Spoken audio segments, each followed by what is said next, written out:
Chapter 1068. Mo Jingli's face twisted for a moment, but he quickly regained his composure. "Why are you looking for me?" Mo Jingyu asked. It was not a good feeling to have your weakness in someone else's hands, so Mo Jingyu did not want to see Mo Jingli at all. Mo Jingli smiled. "Of course there's something. In 2 days, it will be the Prince Ding Mansion's banquet. The thing I want you to do for me is also on that day." Mo Jingyu raised his eyebrows, waiting for him to speak. Mo Jingli said, "I want you to bring that Mo Yuchen from the Prince Ding Mansion out on that day." Mo Jingyu looked at him indifferently. "Do you think I have the ability to bring the heir of the Prince Ding Mansion out of the heavily guarded Prince Ding Mansion? Moreover, even if I bring him out, how can I get away afterwards?" "That's your problem," Mo Jingli said indifferently. "Methods are always thought of by people. As long as you want to, there will naturally be a way." Mo Jingyu flatly refused. "I have no way." Mo Jingli was silent for a moment, then said in a low voice, "No way? Then let me remind you, if you have no way, perhaps the little emperor you brought with you has a way." Mo Jingyu's expression changed slightly. "You want to use His Majesty?" Indeed, Mo Suiyun was only 11 or 12 years old. They were all children, so it was not easy for him to arouse suspicion. Mo Jingli sneered. "His Majesty? You sure know how to say it. Don't tell me you're worried about him. Anyway, he's Mo Jingqi's son. Even if he dies, it has nothing to do with you. Isn't that right?" Mo Jingyu was silent for a long time, then said, "I know. But, you'd better make sure you really have the ability.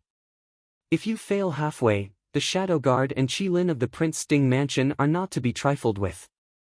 Mo Jingli smiled. "Don't worry. When that day comes, they'll be busy. Also, there's one more thing. Mo Jingli, don't push your luck." Mo Jingyu growled angrily. Looking at his angry appearance, Mo Jingli laughed happily and said leisurely, "Don't worry, this matter is even easier. On the day of the banquet at the Prince Ding Mansion, I want to go to the Prince Ding Mansion with you." "You're crazy." Mo Jingyu gritted her teeth. Mo Jingli glanced at him indifferently and did not refute. Mo Jingli took a deep breath and said in a rough voice, "I know, but what you have?" Mo Jingli nodded and said, "Don't worry. As long as I see Mo Yuchen, I will give you everything you want." "You better keep your word," Mo Jingyu said hatefully. "Caw!" A muffled sound came from outside the door.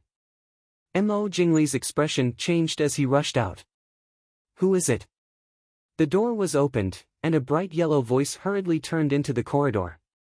Mo Jingli sneered and rushed forward to bring the person back. Seeing Mo Suiyun thrown into the room, Mo Jingyu's expression turned ugly. Looking at Mo Jingli, she asked, "What should we do?"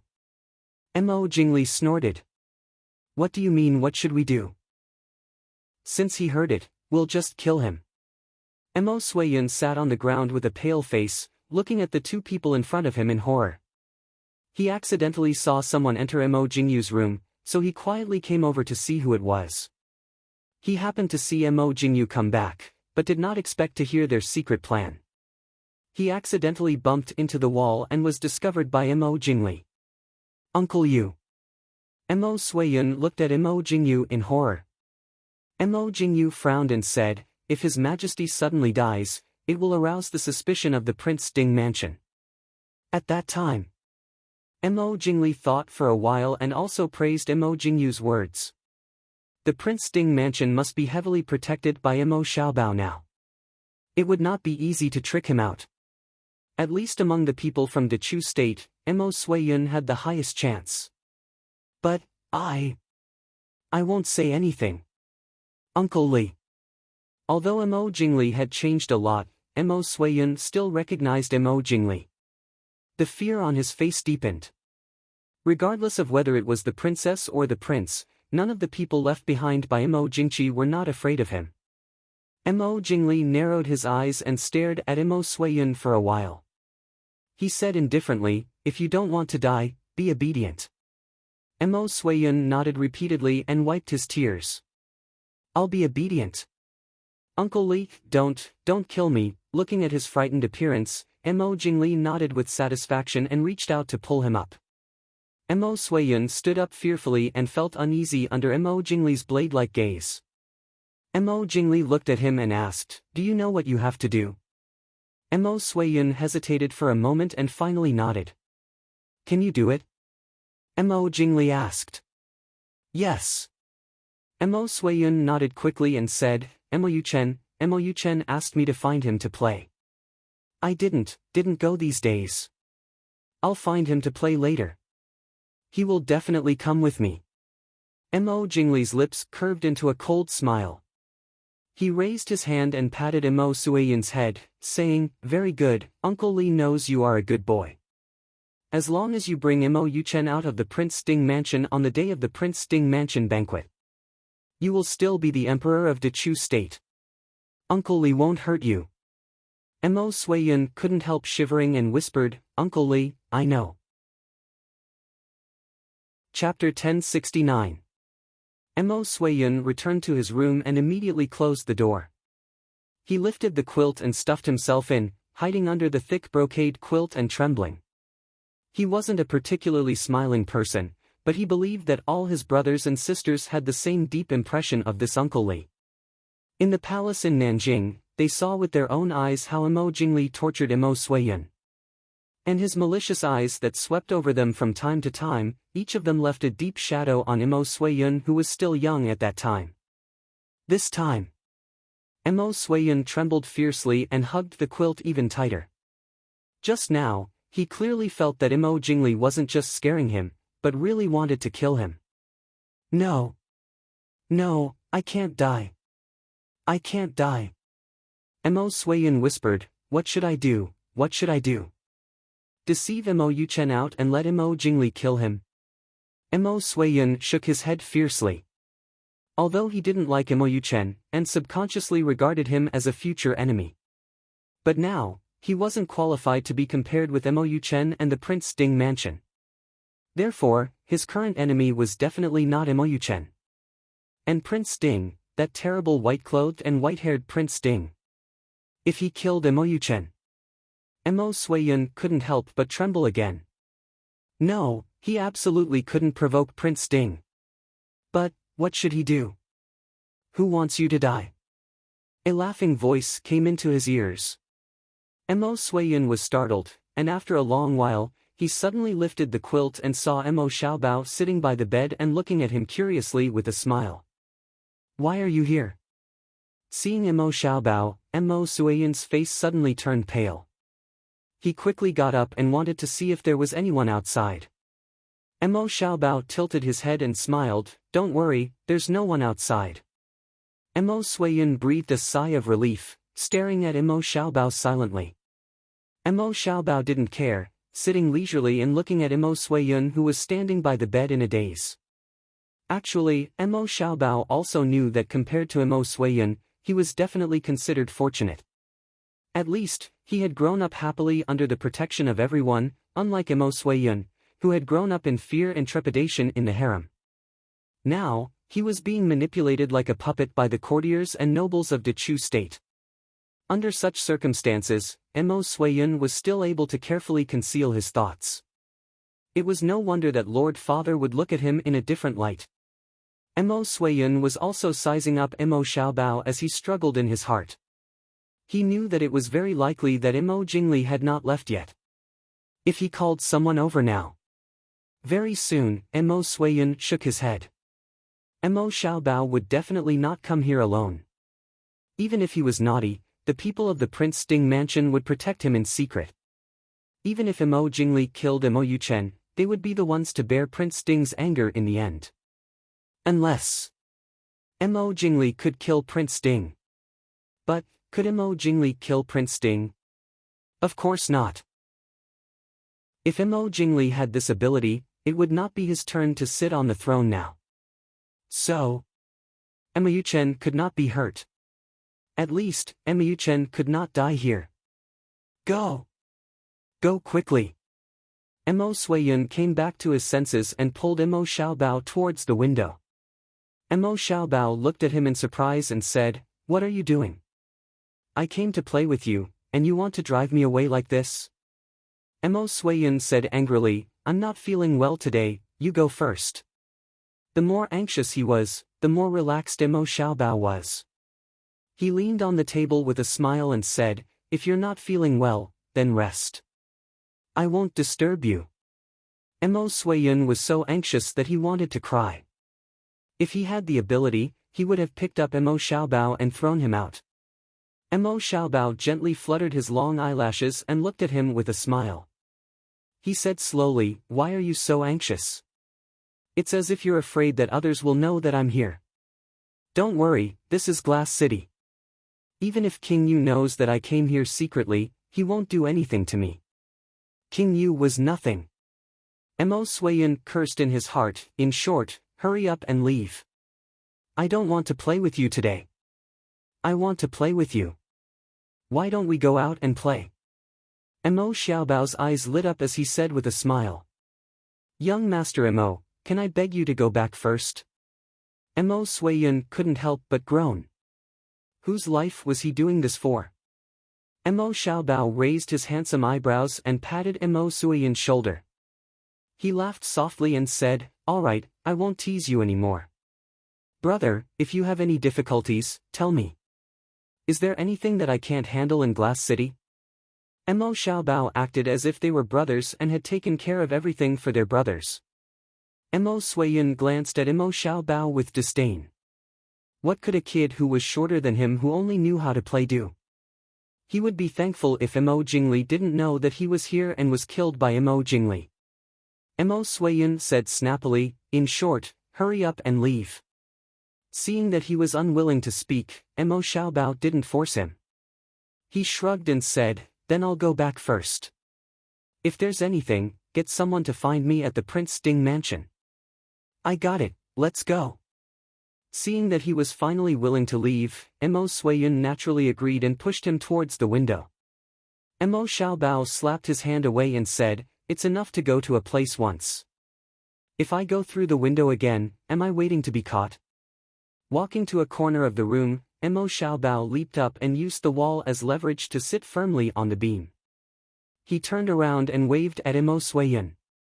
Mo Xiaobao then drilled out from a place on the roof that had been opened at some point. Seeing Mo Xiaobao reveal such a skill, Mo Suiyun was still stunned.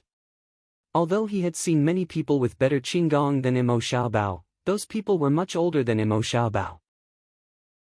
To have such a body at such a young age, no wonder Mo Xiaobao dared to sneak into the Chu State's post house in broad daylight.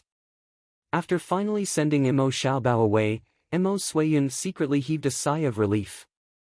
"Your Majesty." Mo Jingyu's voice came from outside the door. Mo Suiyun's body stiffened, but he quickly recovered and walked over to open the door. "Uncle Yu." Mo Jingyu stood at the door and looked at Mo Suiyun strangely. "Why did you lock the door?" Mo Suiyun bit the corner of his lips and said in a low voice, "Uncle Yu, Mo Jingyu looked at him in understanding. "You're afraid?" Mo Suiyun nodded heavily. Mo Jingyu sighed helplessly. "Now that things have come to this, we have no choice but to do it. Your Majesty, you're not a child anymore. There are many things that you should understand." Mo Suiyun's face darkened. He said in a low voice, "I understand, Uncle Yu." "Uncle Lee has left? He's gone." Mo Jingyu said in a low voice. At the mention of Mo Jingli, his expression did not look too good. He cursed in a low voice. "That lunatic! Who knows what he went to do again? Your Majesty, you don't have to be afraid. The day after tomorrow, as long as you follow Uncle Yu's instructions, you'll be fine." Mo Suiyun nodded obediently. "I understand, Uncle Yu." Seeing his listless appearance, Mo Jingyu knew that he must have been badly frightened just now. Among the remaining princes of Mo Jingqi, Mo Suiyun's performance was already considered not bad. If Mo Suiyun, who had already passed away, encountered such a thing, He would have been scared to the point of crying. Chapter 1070. Uncle Wang won't disturb you anymore. Have a good rest, Mo Jingyu said softly. Yes, Uncle Wang, Mo Suiyun said softly. Mo Jingyu patted Mo Suiyun's shoulder and turned to leave. Seeing Mo Jingyu leave, Mo Suiyun let out a sigh of relief. He closed the door and looked back at the roof that was no longer strange. He threw himself back into the thick blanket. On the roof of Mo Suiyun's room, two thin and small figures were lying motionlessly. Because the location they chose was right under the carved eaves of the roof, and there were also tree branches blocking the way, if it wasn't for someone walking up to the roof, they wouldn't be discovered at all. Mo Xiaobao lay on the roof without a care for his image and said with a smile, "So it's like this." Beside him, Qin Lai rolled his eyes at him and said in a low voice, "Why aren't you leaving? Didn't you hear? That Mo Jingli is here." Mo Xiaobao said regretfully, "It's a pity that we found out too late. He's already run away. Don't tell me the little prince is planning to take the lead and personally catch that guy." Qin Lai mocked harshly. Mo Xiaobao rolled his eyes. "Have you heard that Mo Jingli's martial arts are very high? He sneaked into the post house. This prince doesn't believe that he brought guards with him. We can just call people to pounce on him. We have more people, so what if we can't catch him?" Qin Lai shrugged. "The plan is not bad. It's a pity that he's already gone. How long do we have to lie there?" Mo Xiaobao looked up at the sky and said embarrassedly, "No matter what, we have to wait until it's dark." If they were caught, although their lives wouldn't be in danger if they were discovered in broad daylight, they would definitely alert the enemy. Qin Lai didn't care. He raised his eyebrows and said, "Mo Suiyun doesn't seem to want to follow Mo Jingyu's plan." Mo Xiaobao touched his chin. As long as he's not completely stupid, he won't be willing. Mo Jingli has something on Mo Jingyu, but Mo Suiyun doesn't. Why would he accompany Mo Jingyu to his death? No matter if he succeeds or not, he's definitely going to die. Mo Xiaobao lay on the roof and held his chin, lost in thought. Looking at his strange smile, Qin Lai speechlessly smoothed the goosebumps on his arms and asked, "What do you want to do now?" Qin Lai deeply felt that being sent to accompany the little prince of the Prince Ding mansion was simply a huge test given to him by God. Little Crown Prince Mo's temperament was fickle and unpredictable. He loved to provoke Prince Ding. He lost every battle, but lost every battle. He never got tired of it. That was fine, but the audacity and unpredictability of his actions were constantly testing his heart. Mo Xiaobao poked Qin Lai with a smile and said, "Do you think we can get the little emperor to defect?" Qin Lai looked at the sky and said calmly, "He thinks of you as an imaginary enemy. Do you think you can convince him to defect?" "That's different." Mo Xiaobao said, "My mother said that there are no eternal friends in this world, nor are there eternal enemies. There are only eternal benefits." Mo Suiyun didn't want to go against the Prince Ding mansion now. If he went against the Prince Ding mansion now, he wouldn't get any benefits. Instead, he would be in big trouble. Since that's the case, why can't he cooperate with us? The enemy of an enemy is a friend. I feel that if he had to choose a side, he would definitely choose to cooperate with the Prince Ding mansion. It's a pity that he pushed you out just now. Qin Lai slowly reminded. Mo Xiaobao raised his hand and scratched his little head. He frowned and thought for a long time before saying, "He doesn't believe me." He had acted too much before. In Mo Suiyun's eyes, he was probably a child who didn't know anything and only knew how to eat, drink, and play. "Then what do you want?" Qin Lai asked. Mo Xiaobao said, "You wait here. I'll go down again." Qin Lai also knew that he couldn't win against Mo Xiaobao. He silently lay down on the ground and watched as Mo Xiaobao removed the glazed tiles that were just put back one by one. Then, he jumped down from the small hole again. When night fell, Mo Xiaobao brought Qin Lai back to the Prince Ding mansion with a joyful expression.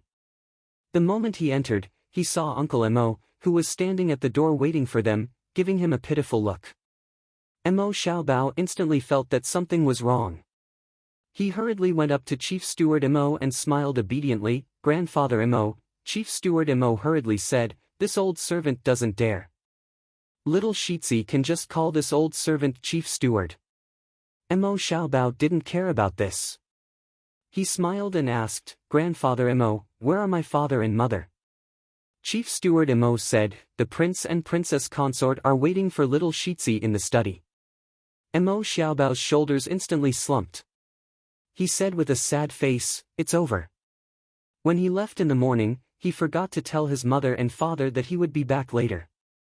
Mo Xiaobao firmly refused to admit that he didn't consider the fact that it was easy to enter the Dechu State's posthouse but difficult to leave.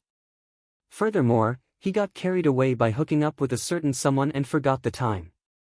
Chief Steward Mo patted little Shitzi's shoulder lovingly and said, "The prince and princess consort are waiting for little Shitzi.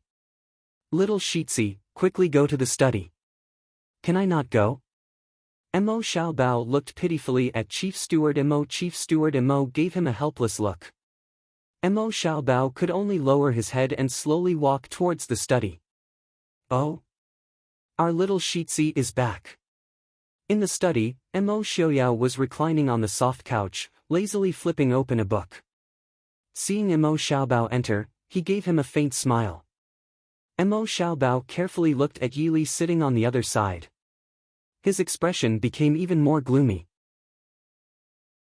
He saw Yili sitting upright on the stool, looking at him with an indifferent expression. Other than a trace of relief flashing through her eyes when he entered, there was no other expression. Mo Xiaobao's mouth was bitter. Mother's anger was worse than father's anger. "Mother, Xiaobao is back." Walking in front of Yili, Mo Xiaobao said in a small voice. Yili looked at him indifferently and asked in a soft voice, "Why did you come back so late?" Mo Xiaobao said in a low voice, "This child went to Dechu State's posthouse to play with the little emperor." Actually, how could Yili and Mo Xiaoyao not know about this? Even when Mo Xiaobao sneaked out, there were still many people following him. Moreover, Mo Xiaobao always had a sense of propriety. Normally, he would not deliberately shake off the shadow guard that followed him. If not for this, the entire Prince Ding mansion would have been in chaos when Mo Xiaobao didn't come back so late.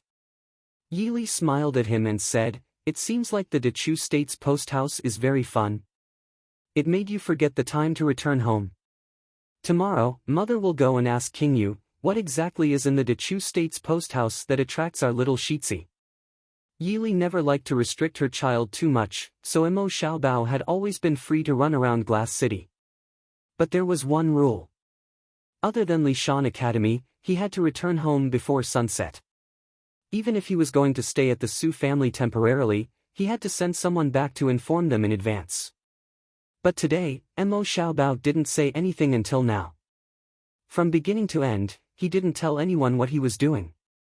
If it wasn't for the shadow guard following him, an ordinary family would have been anxious to death.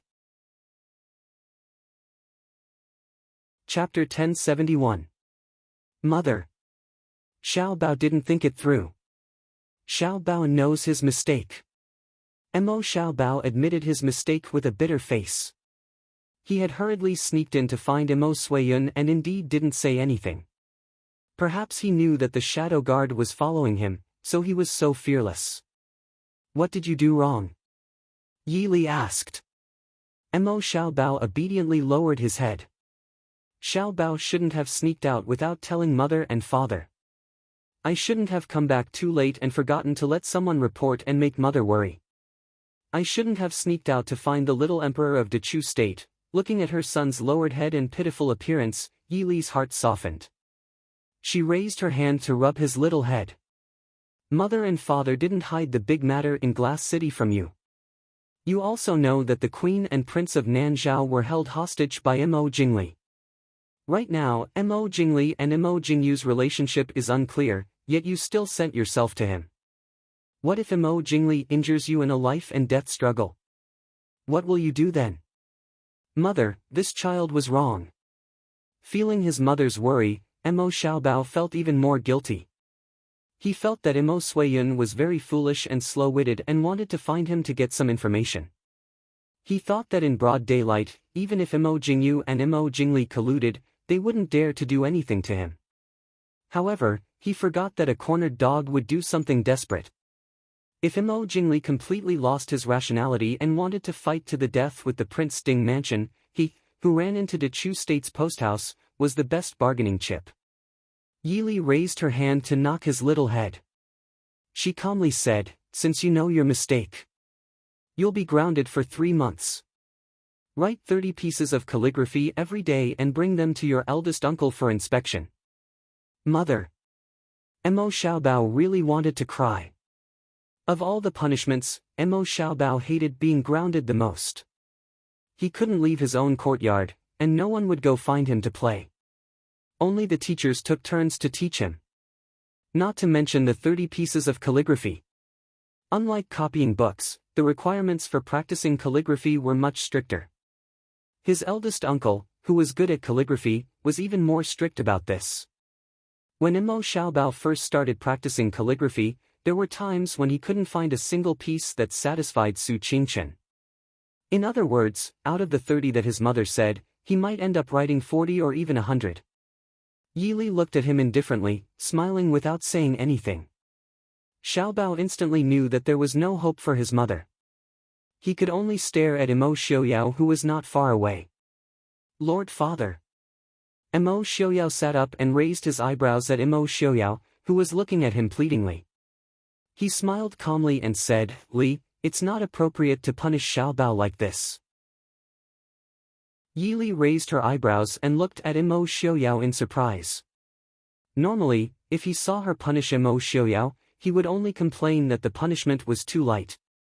It was already good enough that he did not add fuel to the fire. This was the first time she had pleaded for Imo Xiaobao. "How is it not appropriate?" Yili asked. Imo Xiaoyao softly said, "In 2 days, it will be Lin, Er and Xian Er's first birthday banquet. At that time, Xiaobao, as the older brother, will be grounded." Wouldn't that be a joke to outsiders? Yili frowned. For such a large banquet, Imo Xiaobao, as the little heir of the Prince Ding mansion, would not be able to attend. But this was not a big deal. She could just let him out when the time came. Imo Xiaoyao walked to Yili's side and sat down. He smiled and said, "I know that you are worried about Xiaobao's safety, so you want to ground him. But, Xiaobao is no longer a child. This time should be an accident. Isn't that right, Xiaobao?" Seeing Lord Father plead for him, Imo Xiaobao was overjoyed. He nodded and said, "Yes, mother. This child did not come back late on purpose. This child heard something very important at the post house." "Let's hear it." Yili nodded. Imo Xiaobao hurriedly told her what he heard at the post house and his conversation with Imo Suiyun. Then, he said, "So, this child was afraid that if the guards of the Dechu state found out, wouldn't it alert the enemy? So I waited until the sky turned dark before leaving the post house with Qin Lai.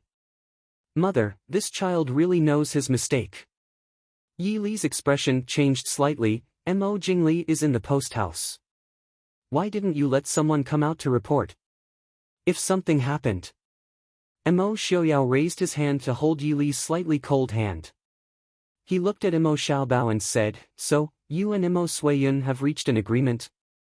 Mo Xiaobao said somewhat helplessly, "My Suiyun doesn't believe me. Someone must represent Lord Father to make a trip." Mo Xiaoyao pondered for a moment and nodded, "I'll let Han Mingyue make a trip later." After speaking, he patted Mo Xiaobao's head and said, "You did very well. Lord Father is very pleased. But, you were still a bit rash. Li, let's move his punishment to half a month later." "Lord Father." Hearing this, Mo Xiaobao wailed. Didn't Lord Father plead for him? Why did he still have to be punished? Mo Xiaoyao looked at his son with a radiant smile and asked softly, "What's wrong? Are you not satisfied? Then why don't we follow your mother's suggestion and ground him from tomorrow onwards?" Mo Xiaobao immediately wilted. He shook his head dejectedly and said, "No, thank you, Lord Father." Mo Xiaoyao nodded in satisfaction and said, "This is Lord Father's good son. Be good. Go back and eat your meal and rest." Despicable. Mo Xiaobao looked at Mo Xiaoyao from a place where Yili couldn't see. Mo Xiaoyao smiled back, "You did something wrong and got caught by your mother. What does it have to do with I? You clearly said that you'd leave Mo Suiyan's matter to me. I didn't say you could come home in the middle of the night." Once again defeated by Lord Father, Mo Xiaobao silently ground his teeth and obediently asked to leave.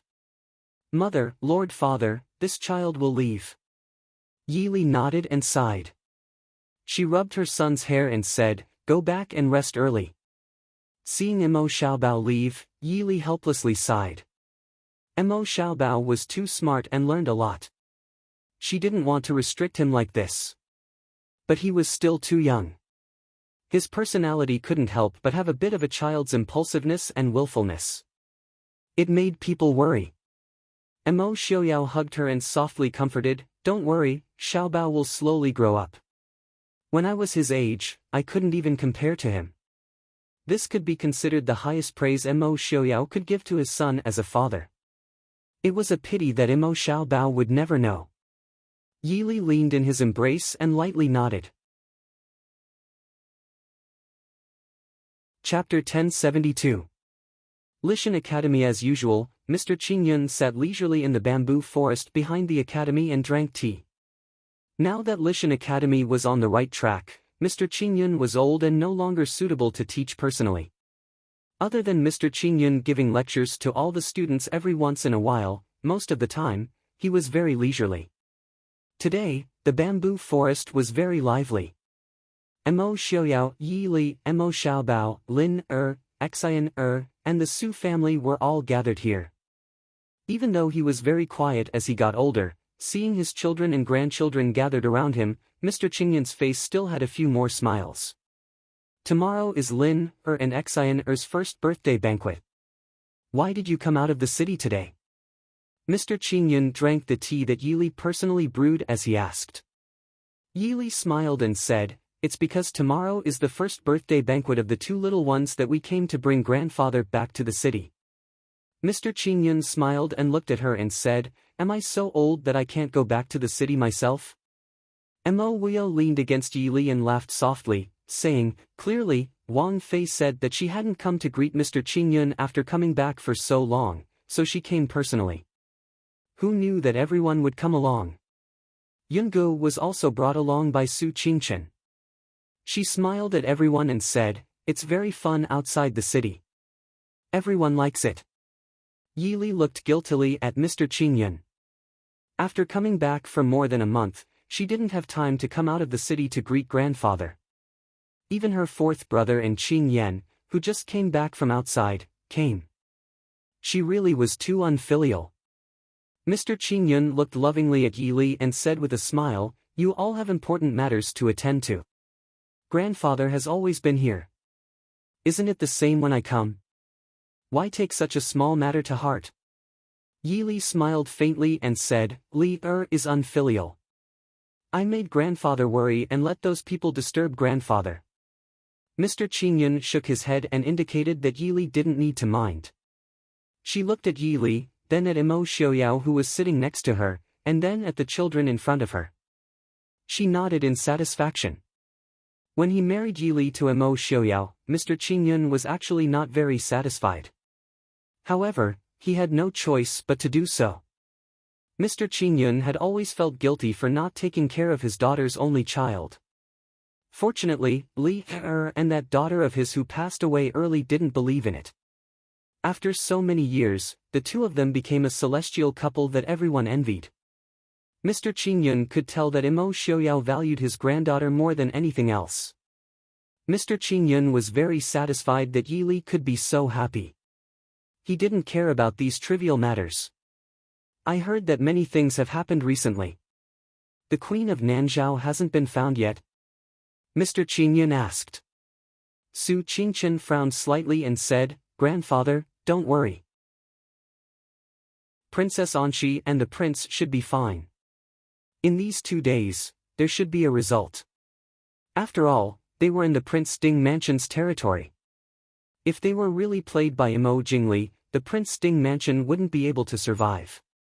The Prince Ding Mansion's shadow guard had already found some traces of Mo Jingli's whereabouts. However, in consideration of Princess Anshi's safety, they couldn't force him too much. But no matter what, they definitely couldn't let Mo Jingli and his remaining accomplices escape Glass City again. Mr. Qin Yun didn't like to care about these things.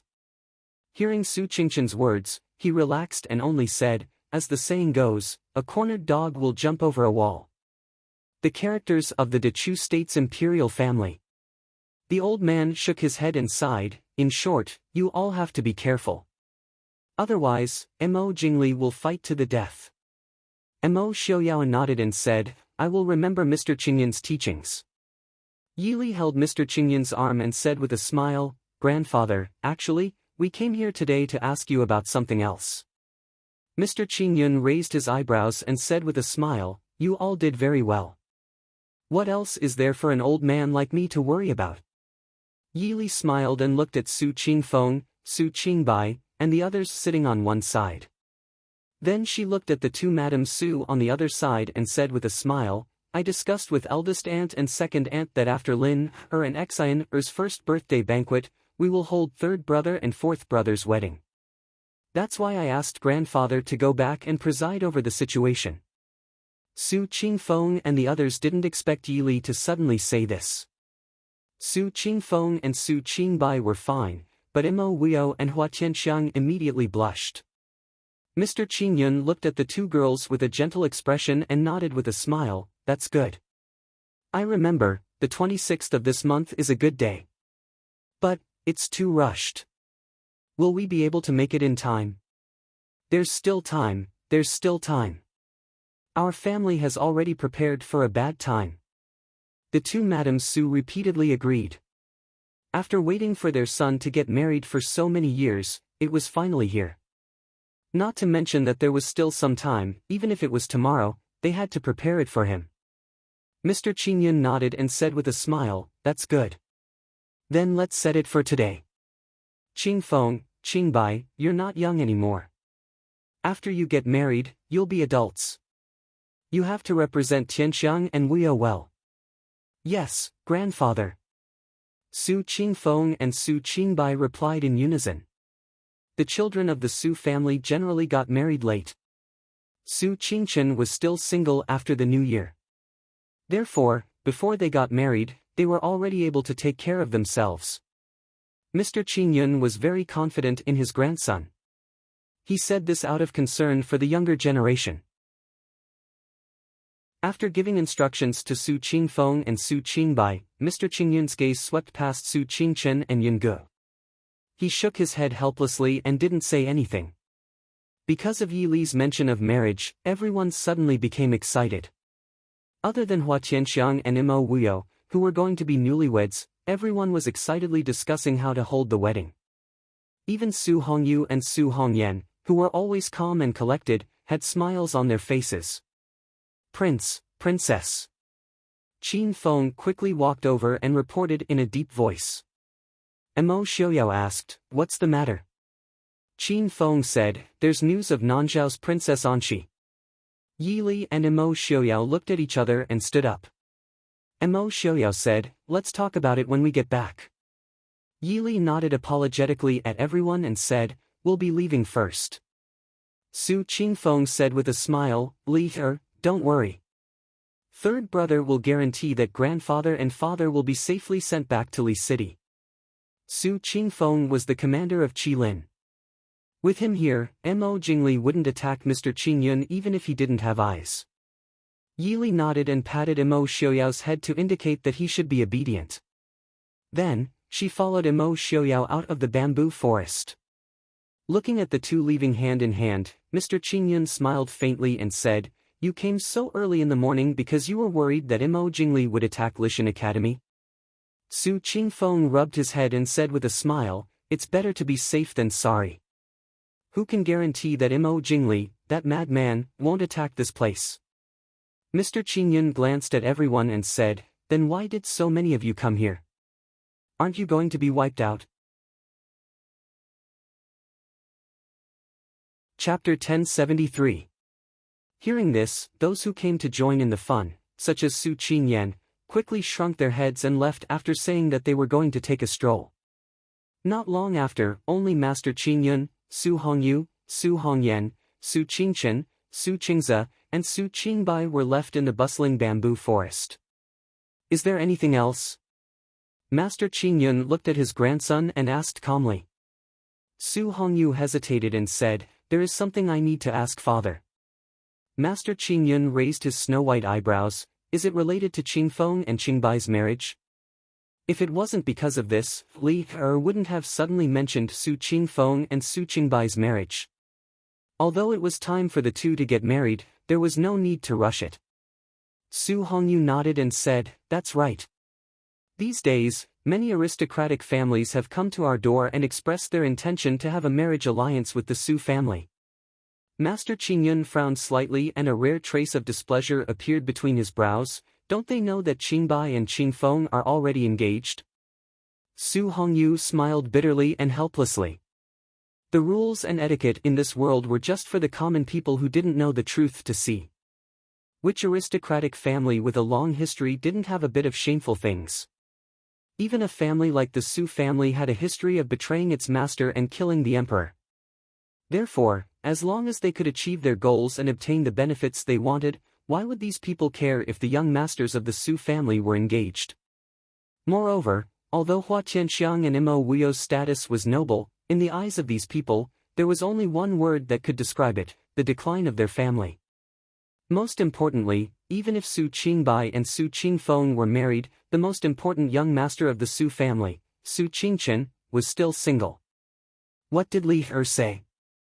Master Qingyun asked calmly. Su Hongyu smiled faintly. "Li has said that the matters of the imperial court don't need to involve marriage. She also doesn't need her brothers and friends to sacrifice their happiness for her. That's why she told father that she wants Qingbai and Qingbai to get married as soon as possible. It can also be considered as cutting off these people's thoughts.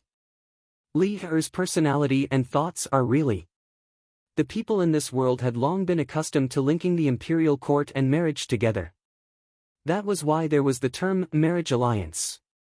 However, Yi Li seemed to dislike mixing these two things together. It wasn't just because she was a member of the Su family and her friend. Mr. Qingyun nodded approvingly and said, "Although your way of thinking is different from ordinary people, you dare to think, dare to do, and have the courage to bear the consequences. In this aspect, all of you are inferior to Li Er." Su Qingchen smiled and said, "A girl like Li Er, 1 in a million, doesn't appear in this world. But fortunately, there's only one." Su Hongyu glanced at his son and said, "Don't stay out of this. After all, this matter isn't directed at your third brother and fourth brother. Young Master Qing Chen. Right, Chief Minister of the Prince Ding Mansion, what do you plan to do?" There were many people in the Prince Ding Mansion over the age of 30 who were still unmarried, such as Han Mingyue, Han Mingxi, and even Feng Xiao. However, there were very few people in high positions like young Master Qing Chen who didn't have the slightest interest in women. In the past, all kinds of things happened in the Prince Ding Mansion, so no one cared. Now that the world was peaceful and Su Qingchen was the right chief minister of the Prince Ding Mansion, he naturally had many people watching him. If Su Qingchen didn't take it seriously, he would say all kinds of unpleasant things in the future. Mr. Hongyu had always been good at preparing for a rainy day, so he naturally had to give his son a warning. Su Qingchen smiled faintly and didn't seem to be anxious at all. Su Qingbai raised his eyebrows and smiled gently. "Didn't Big Brother and Miss Shen?" Su Qingbai was in West Hill all year round. It could be said that he was the least familiar with Yungu in the Su family, so he called her Miss Shen. Su Qingchen glanced at him faintly and said, "Fourth brother, you think too much." Su Qingbai blinked and a strange smile flashed across his eyes. He didn't say anything. But Su Hongyu and Su Hongyan, who were reminded by him, looked at each other. In the end, Su Hongyan said, Qingbai is right. Qingchen, what do you think of Yunge?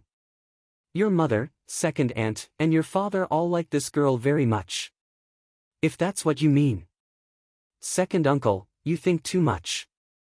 Su Qingchen was still elegant and the width of his smile didn't change at all. Su Qingbai looked at his big brother for a moment and said with a smile, I heard that Miss Yungu is quite afraid of big brother. Young Master Qingchen has always been known for his amiability. Why would anyone be afraid of him? Big brother, what did you do to the girl? Su Qingbai. Su Qingchen called faintly, but his eyes were full of warning when he looked at Su Qingbai. Su Qingbai shrugged with a smile and raised his hand to show that it was over. Although his big brother's appearance was always extraordinary like an immortal, he was merciless when it came to messing with people. For the time being, he didn't have the ability to compete with his big brother. Su Qingbai always knew what it meant to know one's own limitations. That girl called Yungu is not bad. Mr. Qingyun smiled and leisurely concluded. He looked at his most important eldest grandson and said, now that your second brother already has Rui, your third brother and fourth brother are about to get married. Our Su family isn't in a hurry to have an heir. Your father and I have never pressured you about your marriage, but you should think about it carefully. It can't be that you really plan to cultivate and become an immortal in the future, right? Grandfather, you're too serious. Qingchen understands. In front of Mr. Qingyun, Su Qingchen had always been very obedient. It's good that you understand. You don't have to rush him too much. Mr. Qingyun nodded with satisfaction and said to his two sons, however, since this matter is directed at you, you have to deal with it yourself.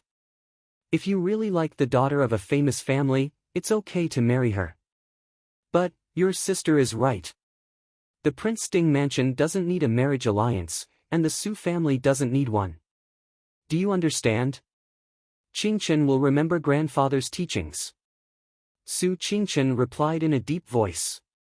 Su Qingchen and Su Qingbai walked out of the bamboo forest side by side and saw Qingzheng with Hua Tianxiang and a few children playing in a meadow full of flowers outside the bamboo forest.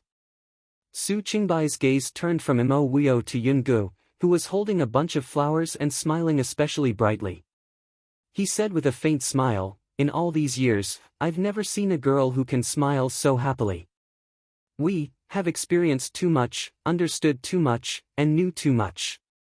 Even if we are happy, it's hard to express it without restraint. Big brother, don't you think so? Following his gaze, Su Qingchen's expression softened slightly.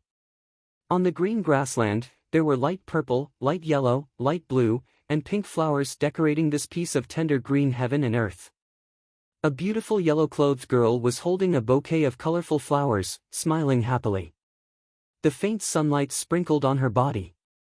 Her entire person seemed to have a faint layer of gentle light, making people feel warm from the heart. Chapter 1074. Su Qingbai was right, he had never seen a girl who could smile so happily. Even if she didn't do anything, just seeing her smile could make people feel that all their tiredness and unhappiness were swept away. Perhaps this was because her life was too simple and happy. Since young, she had never experienced any schemes and those dark things. She was very smart, she could clearly distinguish who was good to her and who was bad to her. Those who were good to her, she would repay them double. Those who were bad to her, she would simply throw them to the back of her mind and not pay them any attention. This was another kind of gratification and vengeance. Big brother, if there are flowers to pluck, then pluck them. Don't wait until there are no flowers to pluck. Su Qingbai smiled and left this sentence, then walked towards the group of people playing on the grass. Eldest uncle, fourth uncle. Mo Xiaobao, who was originally entangled with Su Jirue, immediately rushed over when he saw the two people. Su Qingbai caught Mo Xiaobao and frowned, saying, Mo Xiaobao, you've gotten fat. Mo Xiaobao's delicate little face suddenly stiffened. After a while, he pitifully raised his little paw, fourth uncle, I will soon be as thin as firewood and bones. Why? I was punished by mother, grounded for 3 months. Mo Xiaobao faintly said. Su Qingbai sympathetically patted his little head, eat more these few days. Mo Xiaobao dejectedly drooped his head. Big brother, fourth brother. Qin Zheng pulled Su Jirue and greeted the two with a smile. Su Qingchen walked forward and nodded, saying, Grandfather is almost done with the preparations. Everyone should also prepare to return to the city. Qin Zheng also knew that tomorrow was the Prince Ding Mansion's birthday banquet and there were still many things to do. She quickly nodded, saying, yes, let's go see if there's anything else to pack. Qin Zheng left with the girls and children. Yungu naturally followed beside Mo Wuyo. She secretly glanced at Su Qingchen and sighed in her heart. Yungu, you come with me.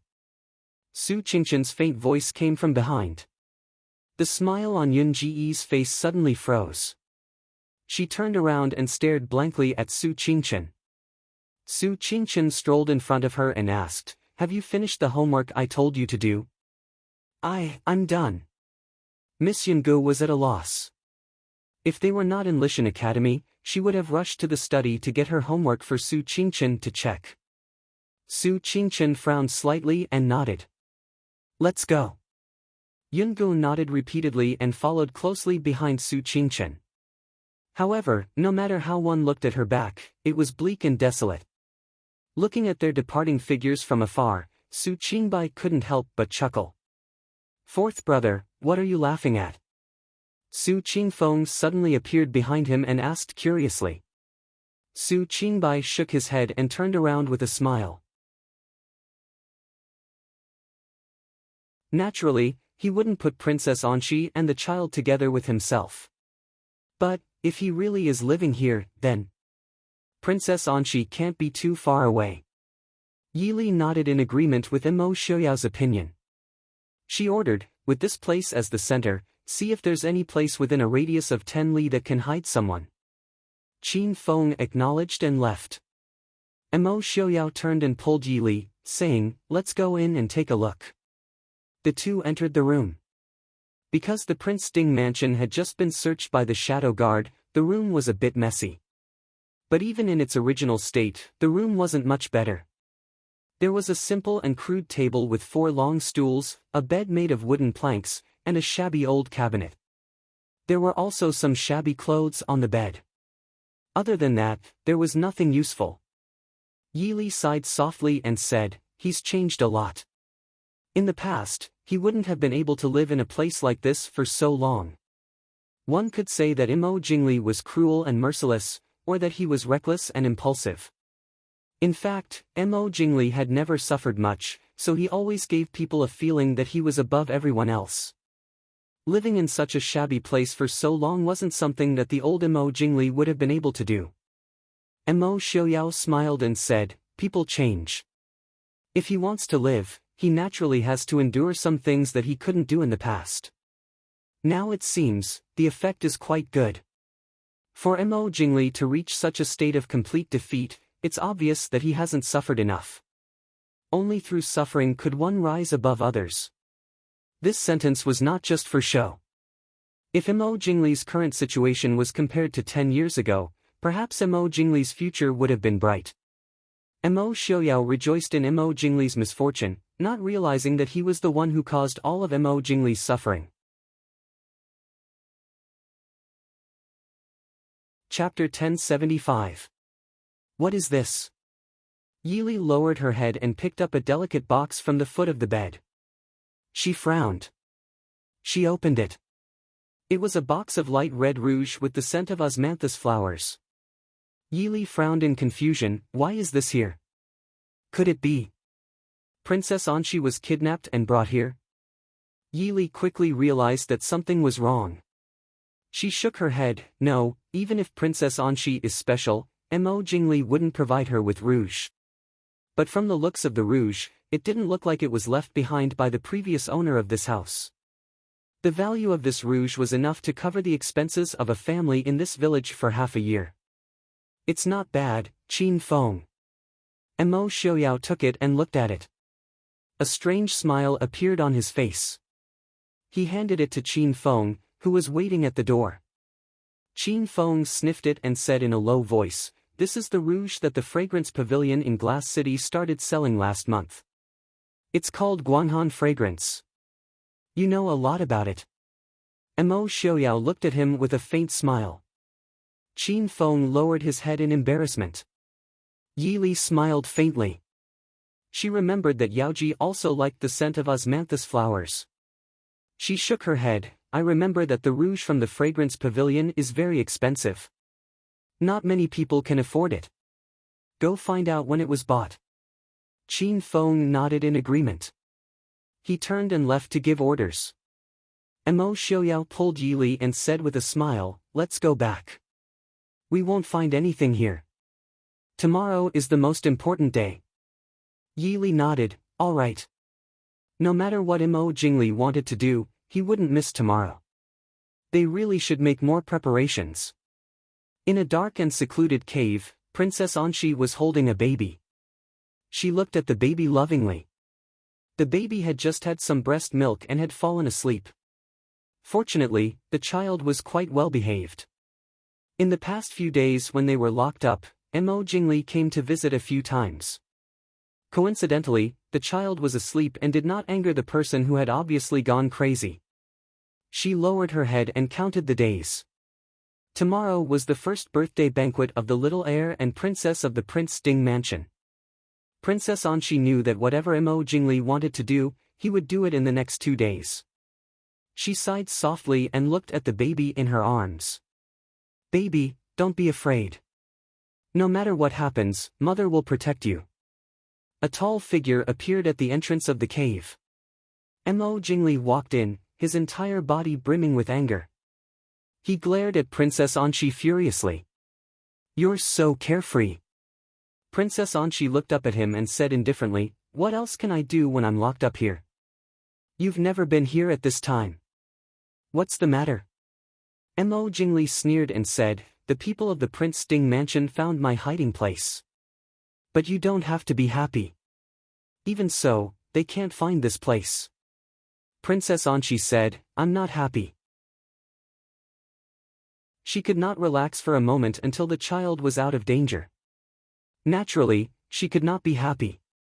Mo Jingli snorted with satisfaction and said fiercely, "Get up and come with me." Princess Anxi was stunned and asked in confusion, "Where are we going?" "What? Are you addicted to being here? Don't you want to see your husband?" Mo Jingli sneered. "Give me the child." Princess Anxi's expression changed. She hurriedly put the child behind her and said angrily, "Don't even think about it. I'll say it again. Give me the child."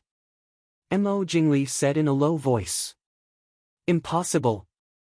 What do you want my child for?" Princess Anxi said warily.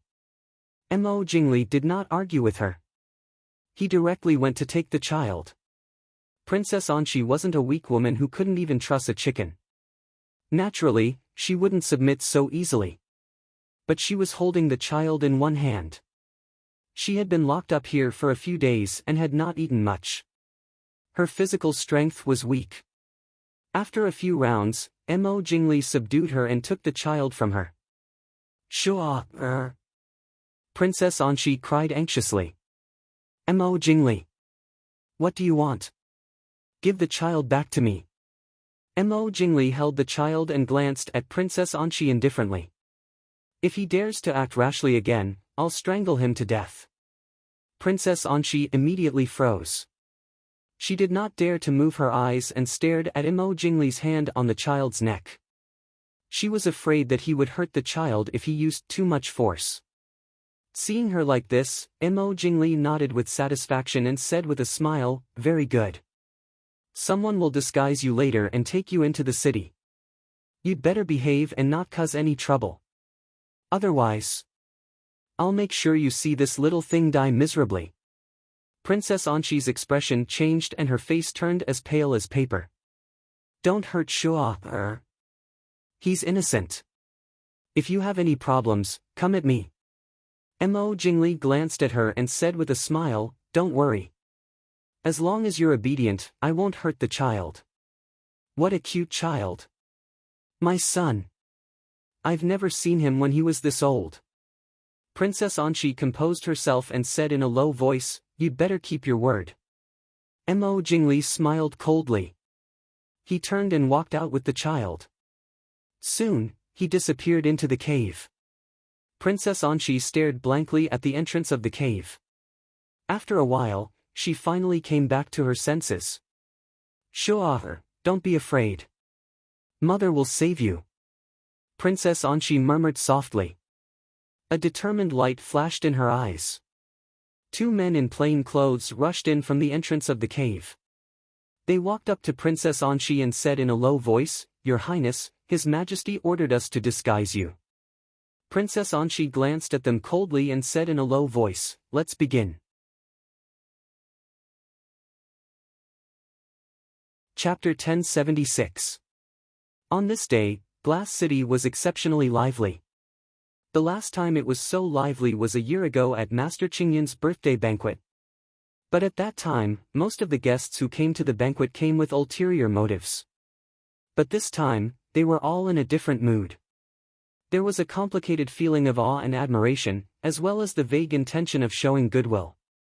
In the past year, whether it was the Prince Ding mansion or the entire world, there had been earth-shaking changes. Anyone with eyes could see that there was no one in the world who could compete with Prince Ding. At least, there wouldn't be anyone in the next 10 years. And everyone couldn't help but worry that when the Prince Ding mansion regained its strength, it would once again send its troops to conquer the world. And when that time came, who would be able to resist the Prince Ding mansion's cavalry? If the allied forces of the three countries had not just been defeated, and if it wasn't for the fact that the difference in power and influence was too great, it would probably be another allied attack. But now, since they didn't have the strength to meet force with force, they could only show weakness. The banquet this time was held in the Prince Ding mansion. Because it was only the children's first birthday banquet, the Prince Ding mansion didn't invite too many guests. The guests were only the envoys of the various countries and the civil and military officials of the Prince Ding mansion. The other famous people of the various countries were not invited, so naturally, there weren't many guests. But the people of Glass City were still lively as if it was a festival. In the inner courtyard of the Prince Ding mansion, the two babies woke up early in the morning and put on new exquisite clothes. Yili carried them and played with Hua Tianxiang and the others who had already arrived. The two Madams Su and Qin Zheng were busy with the banquet, so the children could only be left in the care of a few unmarried girls. Mother. Goddess. Xian was wearing a pink dress embroidered with hibiscus. Around her neck was an exquisite jade longevity lock. Around her hands and feet were silver rings. Sitting in Mo Wuyu's embrace, she was as exquisite and beautiful as the jade girl beside Goddess Guanyin in a painting. Wuyu smiled as she caressed Xian's little face and said, "Little Xian, mother is busy. I'll come and see you in a while." When she woke up early in the morning and did not see her mother, Xian was unhappy. Mother, mother, when Lin who was beside her, heard his sister call out, "Mother," he also joined in the commotion. Moreover, Lin was clearly more mobile than his sister. He climbed up from the soft floor and wobbled his way out. Hua Tianxiang hurriedly carried him back. "Lin be a good boy. Mother will come to see you in a while. Good baby, play with sister first." Hearing the word sister, Lin immediately tilted his head to look at Xian. By the time Hua Tianxiang put them together, the siblings had completely forgotten about looking for their mother. Everyone couldn't help but smile as they watched the brother and sister sitting on the wide, soft couch and babbling words that adults couldn't understand. "Xian, big brother is here to see you." Outside the door, Mo Xiaobao brought Su Jirue, Ling Junhan, and Qin Lai excitedly rushed in and stretched out his arms to hug Xian. Xian obviously liked Mo Xiaobao, her big brother, very much. She immediately stretched out her little hands to ask for a hug. Mo Xiaobao happily hugged his sister in his arms and looked at the other children as if showing off. However, he disdained his little brother in every possible way, thoroughly implementing the glorious tradition of the Prince Ding mansion where the girls were treasures and the boys were grass. Little Mo Yufeng, who was just 1 year old, also disliked his big brother. Seeing Mo Xiaobao carry away his sister who was with him every day, he immediately became angry. Xiaobao is bad. Big sister, big sister. Being called by his nickname by his little brother, Mo Xiaobao's handsome little face immediately darkened. Xian, who was in his arms, turned her head to look at her little brother, then looked at her big brother who was holding her. She was in a difficult position for a moment, but still reached out to her little brother who was on the soft couch. Little brother, helpless, Mo Xiaobao could only put his little sister back on the soft couch. Thus, the two little dolls hugged each other again. Mo Yufeng stared at Mo Xiaobao with his big watery eyes, as if the person in front of him was a big bad person who wanted to separate him and his little brother. Seeing Mo Xiaobao's face twisted in anger, everyone unkindly laughed out loud. Little heir, why did you come over? Mo Wuyo covered her mouth and asked with a smile. Mo Xiaobao had a good relationship with Mo Wuyo since he was young. Hearing her question, he smiled and said, "It's very busy outside. Mother disliked us for being a hindrance, so she let me come over to see my little brother and sister." Mo Wuyo nodded. Today was indeed very busy. Moreover, the princess of Nanzhao had gone missing and had not been found yet. The Prince Ding mansion was full of people coming and going, so it was not safe. In comparison, the inner courtyard that was heavily guarded and no outsiders were allowed to enter was much safer. Mo Wuyo smiled and said, "That's very good. Little heir, come with me and Tian Xiang Yungu to take care of Lin and Xian. Mo Xiaobao looked resentfully at his younger brother and sister who were hugging each other lovingly on the couch. He really wasn't an evil mother-in-law who wanted to separate a pair of Mandarin ducks, okay? No matter how lively the front courtyard of the Prince Ding mansion was, with people coming and going, the study in the inner courtyard was as quiet as usual.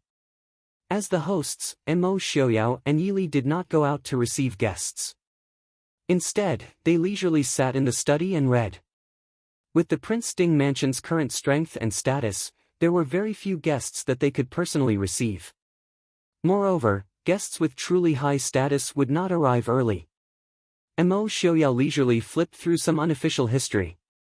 He half reclined on the couch, his head resting on Yili's leg. His snow-white hair casually fell over Yili's knee, with a few strands falling to the ground. Reporting to Princess, the Queen of Nanzhao has entered the city. At the door, Zhuojing calmly reported. Mo Xiaoyao flipped through a page and calmly replied, "Understood. Send someone to keep an eye on her. Save the Queen of Nanzhao when the time is right. Tell them not to act rashly and do their best to ensure the Queen's safety." This subordinate obeys. Yili frowned slightly and said, "What about the little prince?" Qin Feng was silent for a moment, then said in a low voice, "Yes, I haven't seen the little prince. However, we have already placed spies in all the places in Li City where people could be hidden. Therefore, this subordinate suspects that Mo Jingli may have hidden the little heir in a place that we would not suspect." Yili was silent. Of course she knew who Qin Feng was referring to. She lowered her head to look at Mo Xiaoyao. Mo Xiaoyao's eyes were half closed as he leisurely said, "Do what you need to do.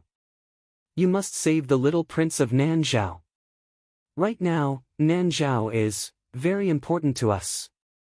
What was important was not Princess Anxi and the little prince, but their identities. In the past few years, the Prince Ding mansion had no plans to send any more troops. But even so, Xiling and the Dechu state still needed someone to keep them in check. And in the south, the valiant Nanjiang was naturally the best choice. At least for the next few decades, Nanzhao would be the Prince Ding mansion's ally. This subordinate understands. This subordinate will take his leave. With Mo Xiaoyao's declaration, Qin Feng naturally had no more misgivings. He turned and left to handle matters. In the room, Yili calmly said, "Mo Jingli definitely has more than just Mo Jingyu under his control. Mo Jingyu had just arrived in Li City and had no foundation in Li City. Mo Jingli could enter and leave Li City without a trace. This was not something that Mo Jingyu could do.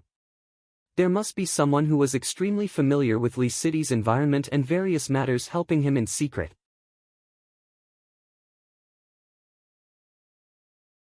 Chapter 1077. Mo Xiaoyao smiled faintly, of course. In this world, there are always people with ulterior motives who are waiting to betray you at any time. If not to catch these annoying bugs, why would I keep Mo Jingli here for so long? Will Mo Jingli be able to tell that you went easy on him? Yi Li asked worriedly. If that was the case, Princess Anxi and the child would be in danger. Mo Xiaoyao smiled. If Mo Jingli still wants to do something today, he will come whether he can tell or not. Besides, I'm guessing that he has been blinded by hatred for a long time.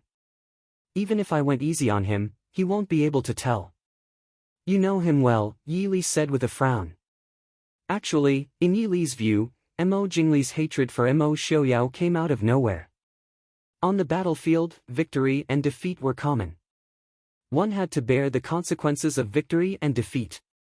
It was unimaginable that Mo Jingli would hate Mo Xiaoyao so much that he would lose his mind. Besides, Mo Jingli had fallen to such a state. Shouldn't he be more worried about the Dechu State's Empress Dowager and the imperial family's betrayal and the West Hills' use of him? The Prince Ding mansion shouldn't be on the list. Mo Xiaoyao smiled faintly. Of course, he wouldn't tell Yi Li what he had done to Mo Jingli. Chen Xiufu requests to see the prince's consort. A voice sounded from outside the door. Mo Xiaoyao sat up and said coldly, "Come in." The door of the study was pushed open. Chen Xiufu walked in and bowed respectfully, "Greetings to the prince's consort." Yi Li smiled, "Mr. Xiuding, you don't have to be so courteous. You have just arrived in Glass City and you are already so busy. Thank you for your hard work." Chen Xiufu cupped his hands and said with a smile, "Wang Fei, you're exaggerating. It's my duty, I don't dare to complain." These few days, Chen Xiufu did not have an easy time. Chen Xiufu even regretted that he had been tricked by Su Qingbai to come back with him. Once he reached Glass City, Prince Ding immediately announced that he was appointed as the left prime minister. Immediately, the faces of the aristocratic families of Dechu State, who were originally polite to him, changed. It was also true that the power of the military generals in King Ding's residence was held in the hands of the Mo family's military generals who were loyal to King Ding. As for the two positions that represented the highest civil officials, one was occupied by the eldest young master of the Su family, while the other was taken advantage of by him, an outsider from Xiling. How could this not anger the people who had been secretly scheming against each other these days? However, after being disciplined by Prince Ding, these people naturally did not dare to talk about Prince Ding's nepotism. Therefore, all their dissatisfaction was directed at him as the left prime minister. A strong dragon could not suppress a local snake. Although Chen Xiufu's abilities were not ordinary, he was still an outsider who had just arrived in Glass City. It was easy to imagine how difficult these few days were. Sometimes, Chen Xiufu could not help but suspect that Prince Ding had appointed him as the left prime minister to suppress these old aristocratic families of Dechu State. At the same time, it also prevented him, as the left prime minister, from colluding with these people. However, no matter why Prince Ding did this, Chen Xiufu knew that he would accept the position of left prime minister. It was not for power, nor was it because of Prince Ding's pressure. It was because only by standing higher could he realize his dreams and ambitions. What's the matter, left prime minister? He was different from Yi Li. Other than people who were close to him like Su Qingchen or old confidants of the Prince Ding mansion, Mo Xiaoyao had always called people by their names or titles. This made people feel the difference between close and distant. At first, it might make people feel uncomfortable, but it also made people more cautious. This meant that Prince did not treat you as a true confidant. People with ambition would naturally work harder to improve themselves, and those who wanted to dawdle would restrain themselves. More importantly, this also showed Prince Ding's high status and power. It made people want to submit to him involuntarily. Chen Xiufu nodded and said, reporting to Prince, Genom of Gojoseon of Xiling requests an audience. Mo Xiaoyao raised his eyebrows and said, Lei Tingfeng. Why is he here now? As soon as he finished speaking, Mo Xiaoyao's heart moved and said, Murong Shen and Marquis Nan. Chen Xiufu smiled and said, yes, congratulations Prince. I just received news that General Murong and Marquis Nan have been unstoppable. They are now approaching the border city of Xiling. The Xiling army has also been completely withdrawn. Hearing this news, not only Mo Xiaoyao but also Yi Li's mood became better. She smiled and said, it is indeed good news. If it were other officials, they would inevitably say a few words of flattery at this time. They would say that such good news came from the birthday banquet of the Crown Prince and Princess. The Crown Prince and Princess had great fortune and so on. But Chen Xiufu would not. First, his character did not allow it. Second, Chen Xiufu was originally from Xiling. These flattering words would be too cold and heartless for him to say. Therefore, Chen Xiufu only silently waited for Mo Xiaoyao and Yi Li's decision. Mo Xiaoyao stood up and said with a smile, very well, please invite Genom of Gojoseon in. Speaking of which, Li, De Chu State sent a message and asked them to send someone to discuss the issue of the 300,000 troops. Although it was De Chu State's troops that drove away Xiling's troops, Mo Xiaoyao did not intend to give up the land north of Yunlan River to De Chu State. If it were not for Murong Shen and Marquis Nan, a mere 300,000 troops would be nothing more than food for Xiling. Since he had put in the effort, he naturally could not go without benefits. Although De Chu State had Mo Jingyu, in Mo Xiaoyao's eyes, Mo Jingyu was almost a dead man. Naturally, De Chu State needed to send someone else to negotiate. Yi Li nodded and said, I understand. Prince Ding, Princess, Sir Xiaoding. Lei Tingfeng stepped into the parlor outside the study and calmly nodded to the two. His expression was so calm that it was impossible to tell that he had just received the news of Xiling's defeat. Yi Li smiled and nodded, Genom of Gojoseon, there is no need to be so polite. Please sit. Lei Tingfeng sat down and glanced at Chen Xiufu who was sitting on the left with a complicated expression. This person was originally one of Xiling's top Confucian scholars. His ability, wisdom, and ideas were all top-notch. It was a pity that he had not achieved anything important in Xiling for decades. Who would have thought that in just a few years after the fall of Emperor of Xiling City, he would be promoted to the position of left Prime Minister of Prince Ding Mansion? Should it be said that Mo Xiaoyao appointed people based on their merits, or were the others blind? Genom of Gojoseon, what's the matter? Mo Xiaoyao leaned back in his chair and asked leisurely. Lei Tingfeng smiled bitterly and helplessly in his heart. Compared to Mo Xiaoyao, his aura was weaker. Furthermore, he was the one who had a request, so he had to lower himself even more by taking the initiative to visit. But thinking of the news that had just come back from the battlefield, Lei Tingfeng knew that he had to put down his pride. Now, there were only the 300,000 soldiers of De Chu State and Marquis Murong Shen and Marquis Nan on the border of Xiling. But now that the war in the Central Plains had been settled, if Mo Xiaoyao was willing, he could send the cavalry and generals of the Mahist army to the south to reinforce Murong Shen and Marquis Nan. At that time, it would really be a disaster for Xiling. Saluting, Lei Tingfeng said in a low voice, to be honest, I came to disturb Prince and Princess Consort today because of the truce between our two armies. Prince and Princess Consort must have received the battle report from the front lines. The Xiling army has already retreated to the border between Xiling and De Chu State.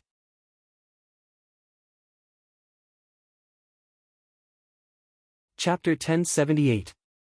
Mo Xiaoyao nodded, frowning as he said, a truce between the two armies is naturally a good thing. These past few years of continuous campaigns have caused the common people to suffer unspeakably. Genom of Gojoseon has the intention to quell the war, and I am very happy. However, the ones fighting the Western Tomb are the troops of the De Chu State. I'm afraid that this matter will only be settled after a meeting with King Yu of the De Chu State. Lei Tingfeng raised his eyebrows, looking at Mo Xiaoyao as he said seriously, "Why is Prince Ding like this? You and I both understand, although the ones fighting are the troops of Southern Chu, isn't it still up to Prince Ding to decide whether to fight or to make peace? Moreover, I'm afraid that King Yu won't have the chance to discuss this matter with you and me. Currently, the affairs of the Western Tomb State are busy, and I can't wait for the time when Southern Chu sends out an envoy. I hope that His Highness Prince Ding will be magnanimous enough to forgive us." Mo Xiaoyao sized up Lei Tingfeng with interest for a while, before smiling and saying, "It looks like Genom of Gojoseon is really well informed." Lei Tingfeng said with an indifferent smile, "Prince Ding also knows of the relationship between the Emperor of Xiling and the infinite boundless mountain. Naturally, he has some special channels for information." Mo Xiaoyao nodded absent-mindedly, saying, "Since Genom of Gojoseon has this sincerity, I naturally don't want to cause any more trouble. However, there are still some things that we need to make clear in advance."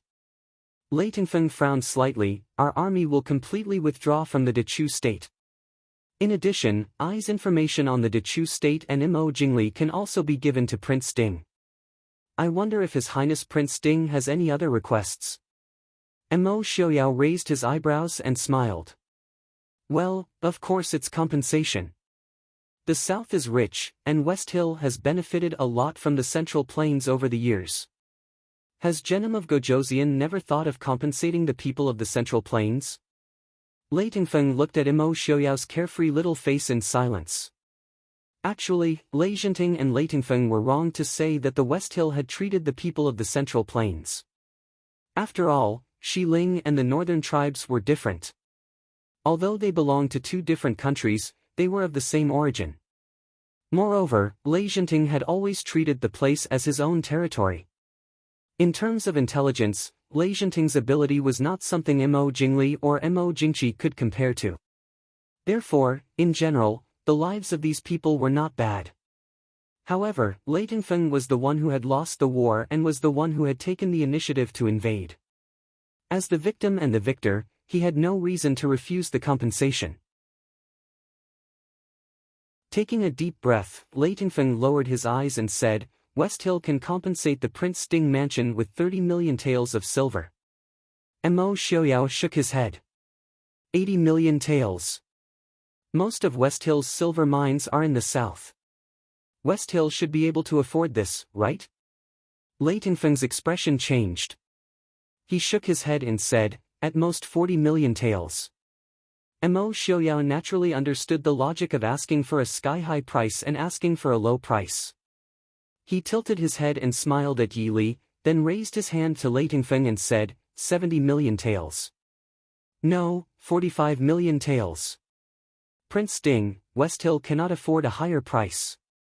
If you really can't, I can't do anything. What he meant was that Prince Ding's price was too high. If West Hill could not afford it, then they might as well fight to the death. Mo Xiaoyao looked at Yi Li and Qin Xiufu with some regret.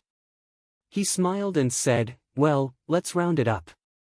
50 million taels." Lei Tingfeng's face was livid. He said in a low voice, "Okay, pay it over 3 years." Mo Xiaoyao was not short of money. 3 years was not a long time, so he was not in a hurry. He nodded with satisfaction and said, "No problem. Then I thank Genom of Gojoseon for your understanding. I will immediately order Murongshen and Marquis Nan to withdraw their troops. I hope West Hill will also abide by the agreement." "Of course," Lei Tingfeng said in a low voice.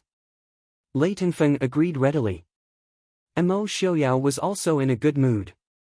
He nodded with satisfaction and said, "Great. In that case, let's leave the rest of the trivial matters to the subordinates. Let Minister Zhou be in charge of this matter."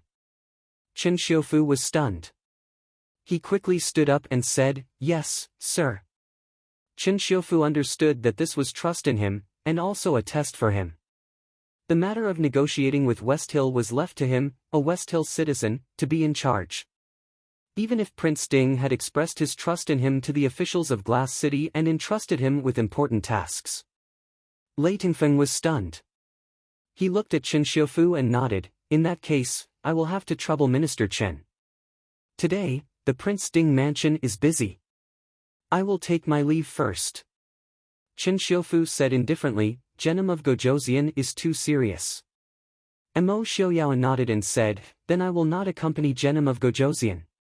Minister Zhua, I will leave West Hills matters to you.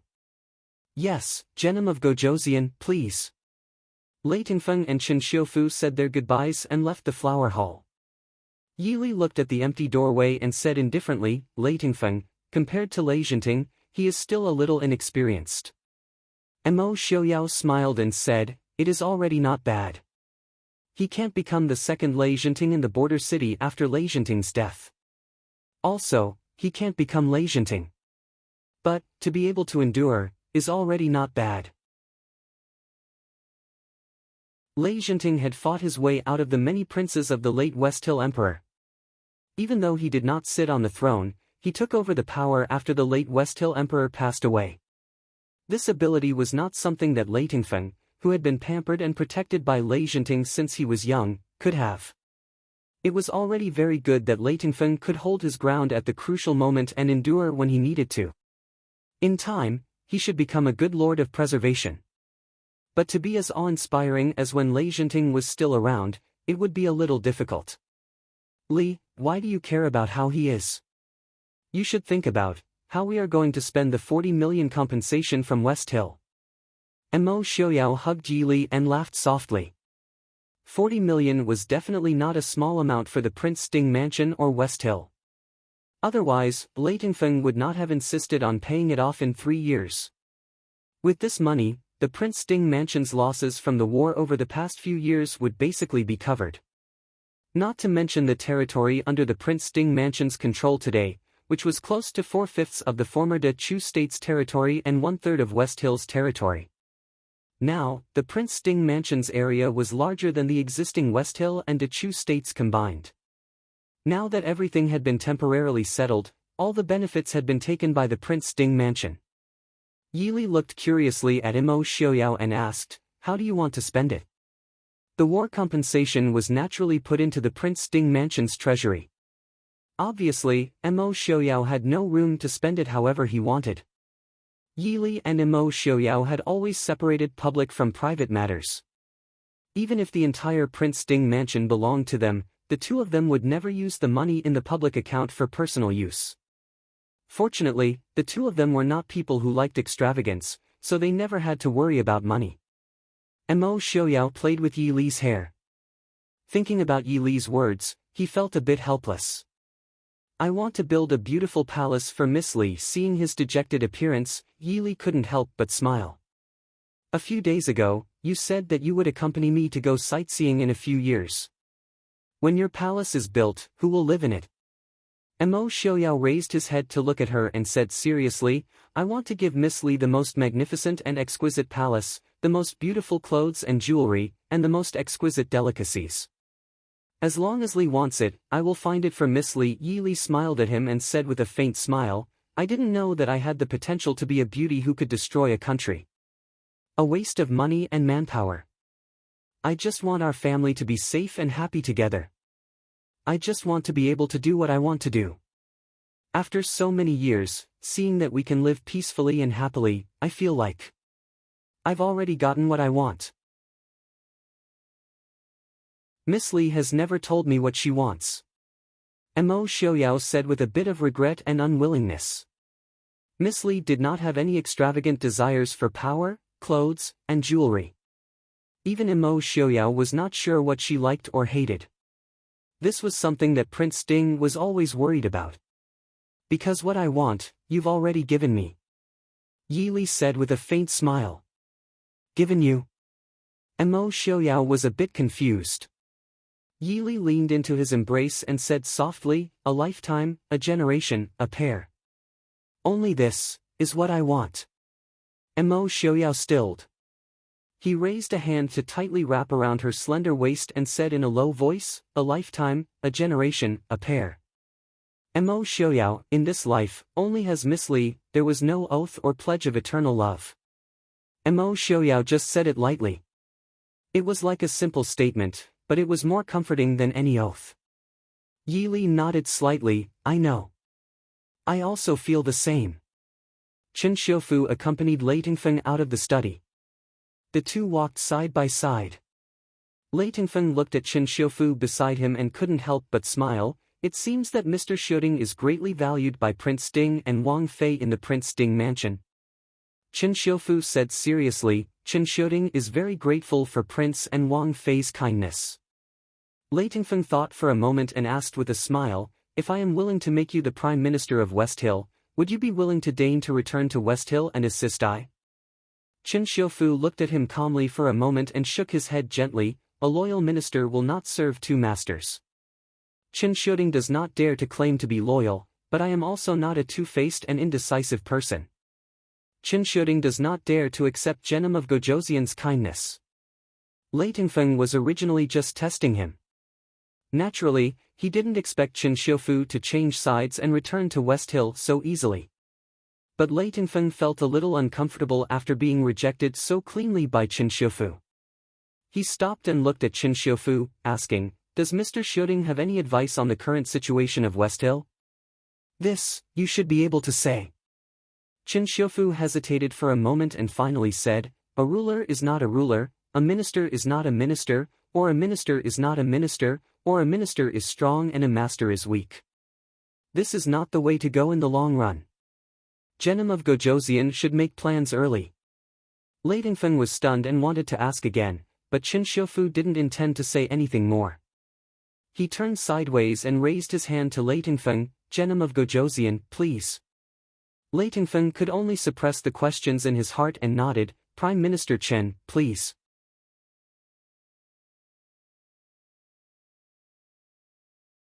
Chapter 1079.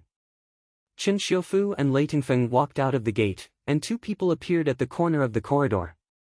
One of the two men was dressed in snow-white clothes, while the other was dressed in fiery red clothes.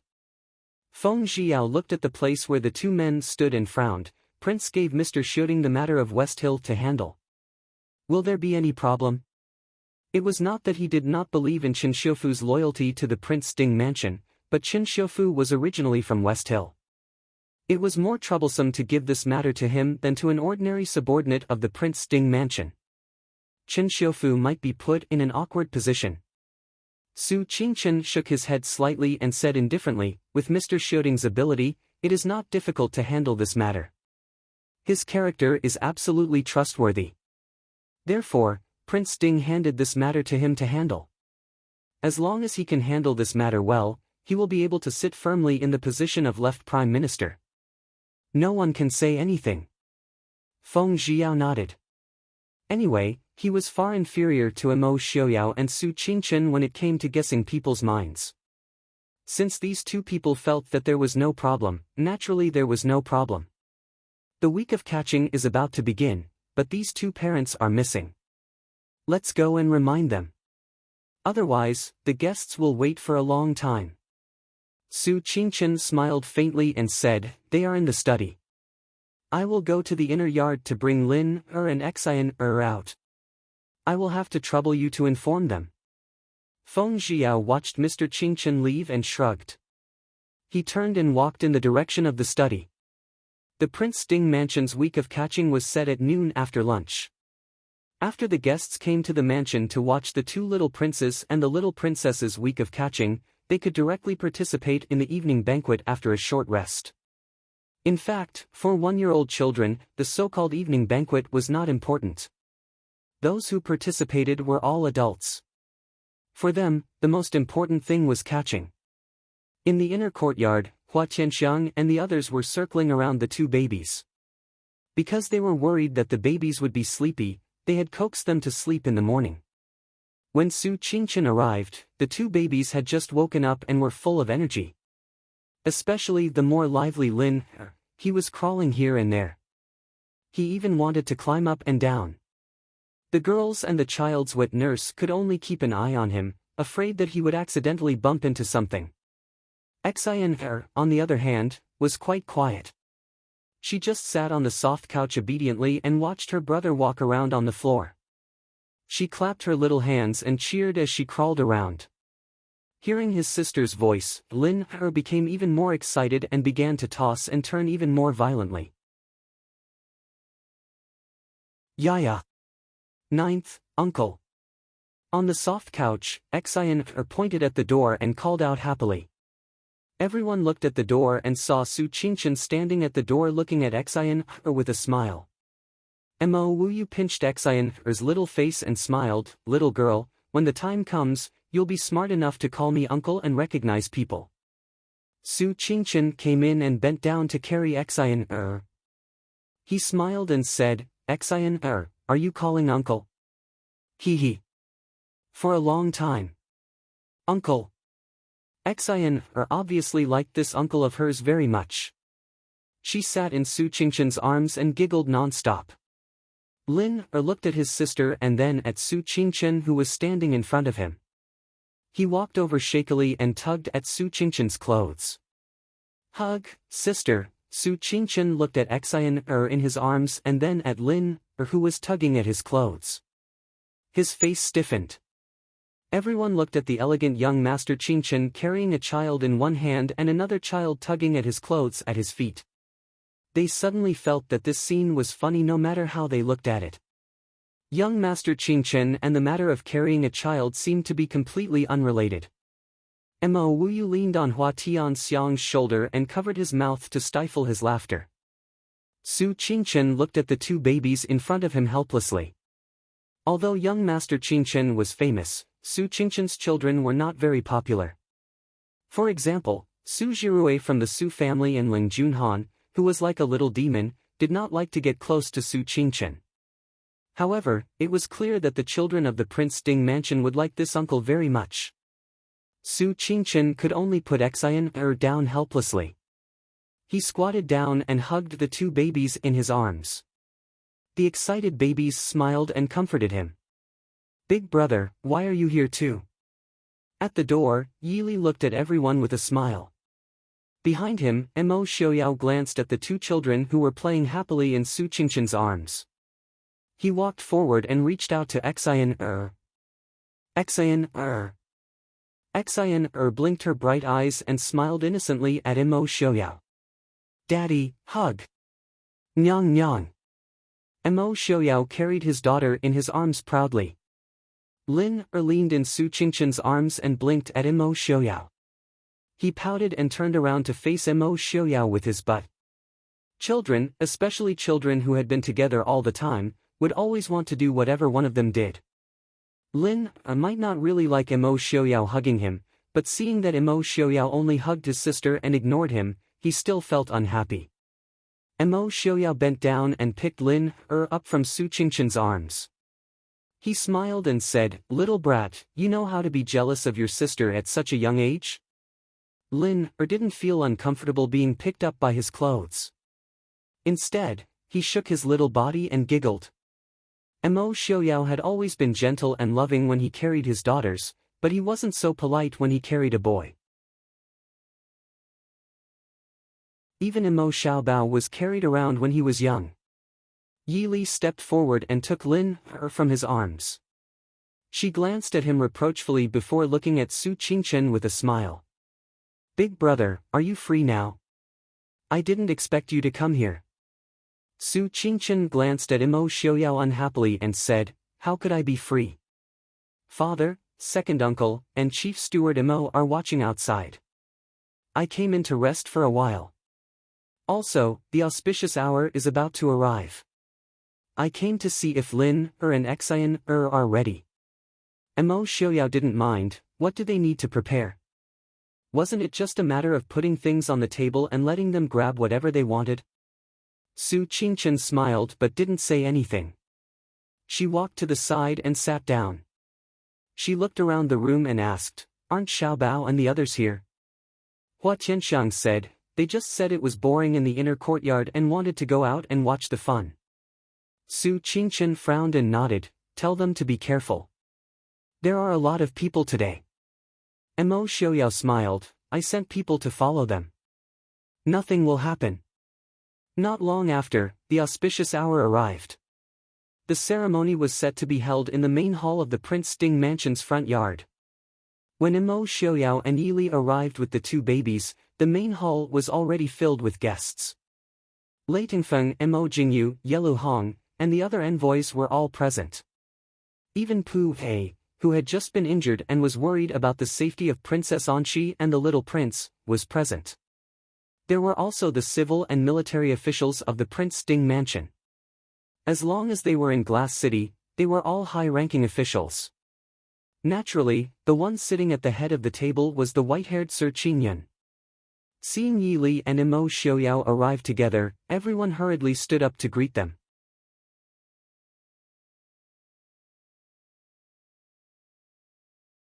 Chapter 1080. Grandfather. Yi Li walked in front of Master Qingyun and lightly smiled. Master Qingyun smiled as he took Lin from her hands and smiled, "I haven't seen you for a month. These two children have grown up a bit." Yi Li nodded and smiled, "Children grow up quickly. It won't be long before they can run around. Lin call me Tai Gong." Although Lin was still young, he was very clever. In the past year, he had seen Master Qingyun quite a bit, so he naturally had an impression of this white-bearded old man. He happily grabbed Master Qingyun's white beard and called out, "Tai Gong." Master Qingyun's wrinkled face also revealed a kind smile, "Good child, Lin is obedient, Tai Gong." Xian, who was in Imo Xiaoyao's embrace, was not to be outdone. The smile on Master Qingyun's face deepened. Whether it was the Su family or the Prince Ding mansion, girls were very rare. Naturally, they were loved even more. Master Qingyun repeatedly nodded and said, "Good child, Lin and Xian are both very good." Master Qingyun took out a pair of jade pendants and gave one to Lin and Xian. Yi Li lowered her head to look. It was a pair of Qi Lin and Phoenix jade pendants. The jade was the highest quality mutton fat white jade. It was completely white and lustrous without any impurities. The carving was very exquisite and Yi Li felt that it was very familiar. Yi Li remembered that she also had a jade pendant like this. However, it was made of green jade and carved with magnolia flowers. It was given to her by her grandfather when she was born. It was said that her grandfather personally carved it. Everyone only knew that Master Qingyun was extremely talented, but they didn't know that Master Qingyun was also proficient in many other skills. Even the art of carving that normal scholars would not be interested in, could be called a master. These two jade pendants were clearly carved by Master Qingyun himself. Master Qingyun was now over 80 years old. It was not easy for him to carve these two exquisite jade pendants. Yi Li's eyes were slightly red. She looked at Master Qingyun and said in a low voice, "Grandfather, Lin and Xian are still young. You don't have to." Master Qingyun shook his head. As he played with Lin in his arms, he said, "It's not good for children to carry ancient jade around. This jade is not bad. It's perfect to make a jade pendant for the two children. What's wrong with that?" Xian was still in Imo Xiaoyao's hands. She held the jade pendant in one hand and waved at Master Qingyun excitedly, "Grandpa. Great-grandpa. Xin hug." As she spoke, she kicked her legs and wanted to walk towards Master Qingyun. Imo Xiaoyao had no choice but to place her on Mr. Qingyun's couch. Fortunately, the couch was very wide. Because Master Qingyun was old, he had specially laid out a thick cushion, so he didn't have to worry about her bumping into anything. Seeing his great-granddaughter being so close to him, even Mr. Qingyun couldn't help but smile. The people sitting below looked at this family and couldn't help but feel emotional. Whether it was Yi Li, Imo Xiaoyao, or the Su family, they were all very eye-catching people. Now that so many people were standing around Master Qingyun and laughing, it made people feel that the heavens really were biased. Looking at the two little children sitting next to Master Qingyun, everyone couldn't help but reveal an expression of jealousy and envy. Yi Li, who was standing beside Mr. Qingyun, was stunned when she looked down. She saw that in an inconspicuous corner not far from the palace, Yi Wenhua was standing there alone. His expression was a bit complicated as he looked at her. Or it could be said that he was looking at Lin, who was holding her hand and babbling non-stop. Ever since Yi Wenhua came to Glass City, he rarely went out. He rarely even saw outsiders, so there weren't many people who could recognize him. Seeing that Yi Li was stunned, Mo Xiaoyao also looked over. Naturally, he also saw Yi Wenhua. Gently hugging Yi Li, Mo Xiaoyao said softly, "Li, if you have anything to say, just say it to him." Mo Xiaoyao didn't really like or dislike Yi Wenhua. The most he disliked was that he felt that Yi Li was wronged by Yi Wenhua. Although it couldn't be said that it was all because of Yi Wenhua, at least Yi Wenhua, as a father, didn't treat Yi Li well. In these few years, Yi Wenhua had been well behaved in Glass City. He didn't use his identity as Princess Ding's father to have any delusions. Therefore, Mo Xiaoyao's attitude towards him was a bit better. Occasionally, during festivals, he would have people send some gifts to the Yi family. After all, no matter how close Yi Li was to the Su family, her surname was still Yi.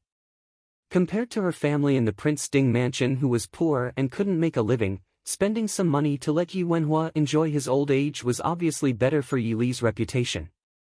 Of course, this was on the premise that Yi Wenhua was well-behaved and knew when to advance or retreat. Yi Li sighed slightly and nodded. Towards Yi Wenhua, this father, she really didn't have any feelings. No matter if it was love or hate, she didn't have any feelings. She just felt sorry for her mother. Yi Li's impression of Yi Wenhua couldn't even compare to her parents in her previous life who had been together for more than 20 years. Even though her parents in her previous life were just as busy, they didn't spend much time together when they were young. After entering the military academy, they rarely saw each other once a year. However, they still left a deeper impression on her than Yi Wenhua. "Father." In the quiet side hall, Yi Li calmly looked at Yi Wenhua, who had already aged a little.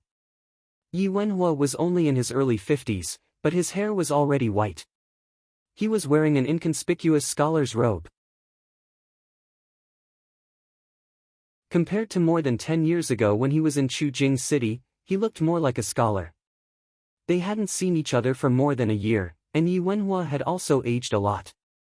Yi Yu and Yi Ying had passed away in the past year. These two were Yi Wenhua's beloved daughters. No matter what, he couldn't help but feel sad. Li. Yi Li. Seeing Yi Li walk in, Yi Wenhua looked a little embarrassed. He used to think that his first wife's daughter was inconspicuous. He used to hate her. He used to think that he didn't have a daughter. Now, she had grown into a legendary woman who was admired by the whole world without him as her father. Actually, as a father, he couldn't help much. Yi Wenhua smiled bitterly. "Father, please sit down," Yi Li said softly. Speaking of which, this time, the subordinates in the Prince Ding mansion didn't think it through. They forgot to send an invitation to the Yi family for Lin Er and Xian Er's first birthday party. Of course, a large part of this was caused by Yi Li and Mo Xiaoyao's attitude. Yi Wenhua nodded and sat down. Immediately, a maid came over to serve tea and then left. The two of them drank tea in silence for a while. Yi Li then asked, "Long time no see. Father, how are you?" "Good, good. Your grandmother is also very good." Yi Wenhua nodded. Yi Li smiled faintly. If she didn't have any feelings for Yi Wenhua, then she didn't have any feelings for old Madame Yi either. After all, Yi Wenhua loved her when she was young. After her mother passed away, he would occasionally help her. However, old Madame Yi didn't like her mother when her mother was still alive. When she looked at her, there were no feelings other than calculation and indifference in her eyes. Yi Wenhua also understood that Yi Li wasn't interested in this topic. He raised his hand and took out a wooden box from his sleeve. He put it on the table and said, "Today is the two children's birthday. This is my gift to them."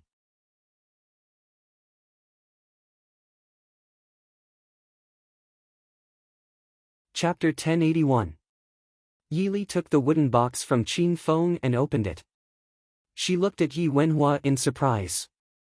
There was a piece of warm jade and a pair of jade bells in the old box carved from red sandalwood. She had seen the warm jade before. It was said to be a family heirloom of the Yi family. It was a very valuable piece of warm jade. Old Madame Yi used it to show off.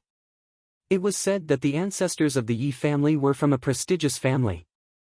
Later, when Wang gave birth to Yi Rong, Yi Wenhua didn't give it to her even though she wanted it. Although she had never seen the jade bells before, they were definitely more valuable than the warm jade. The delicate bells were carved out of white suet jade. There were 2 jade beads in the hollow and delicate patterns. They jingled when shaken gently. It was very pleasant to hear. "This is too valuable," Yi Li said. The Yi family was no longer the Yi family in Chujing City. Moreover, the Yi family was not rich. The 2 gifts that Yi Wenhua gave were probably more valuable than all the assets of the Yi family combined. Yi Wenhua waved his hand and rejected the box that Qin Feng brought back. He said, "I only have these 2 things that I can take out to show people. If I give them to the 2 children, they can be playthings. If I leave them in the Yi family, they will be gone soon. Moreover, these jade bells were left behind by your mother. Just give them to Xian to play with." Seeing that Yi Wenhua was so insistent, Yi Li had no choice but to accept them. She said softly, "I thank you on behalf of the 2 children." Yi Wenhua shook his head and didn't say anything. Yi Li thought for a while and asked, "Is Su Yun okay?" When Su Qingchen came back from Jiangnan, she brought Imo Su Yun back. But Imo Su Yun was weak and timid. No one from the Prince Ding mansion or the Su family took care of him. Yi Li had discussed with Su Qingchen to send the children to the Yi family. Yi Wenhua sighed, "He is okay." He had changed his name to Yi Su. That child had suffered a lot and was not very courageous. And his body. Mo Suyun's body was really ruined beyond recognition. Even if Shenyang and Dr. Lin personally checked his pulse, they both shook their heads, indicating that they were not sure that Mo Suyun could live past the age of 20. In the past 6 months, Mo Wuyu would visit him every half a month to check on him. It was just a matter of dragging it out. Mo Wuyu didn't know that Mo Suyun wasn't Mo Jingqi's son, so he pitied his half-brother. Yi Li said, "If his body needs any medicine, just let Worryless come to the Prince Ding mansion to get it." Yi Wenhua nodded. The father and daughter were speechless. After a long while, Yi Wenhua said in a low voice, "Li Er's funeral." Yi Li looked down and said softly, "Fourth sister didn't want to leave the Li palace. After she died, Li Wang used the power of the princess to bury her." Yi Wenhua let out a long sigh and said, "That's good, that's good." In the first half of his life, he had been obsessed with fame and fortune. He had taught his only son badly. Among his daughters, only Yi Li, the daughter of the first wife, lived a peaceful life. Yi Li was the only one who lived a happy life. But this kind of happiness was obtained by Yi Li after going through many things. These years, although Yi Wenhua didn't go out, he knew what he should know. The things that Yi Li went through these years, not to mention ordinary women, even most men couldn't bear it. As a father, he had nothing to say except for pride. Looking at Yi Wenhua's old and sad appearance, Yi Li couldn't help but feel sad. With a sigh, Yi Li asked, "Father, do you still remember concubine Zhao?" Yi Wenhua was stunned. After a long while, he remembered that he had such a favored concubine in the past. Concubine Zhao was very favored for a period of time. Otherwise, Madame Wang wouldn't have thought of her as a threat.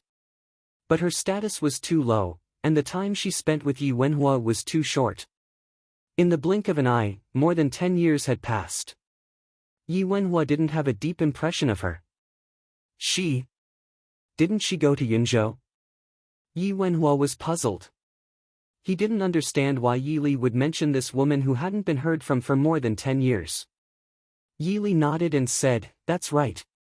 Father, do you still remember that she was 3 months pregnant when she left Chujing?" You mean she? Yi Wenhua couldn't help but stand up in shock.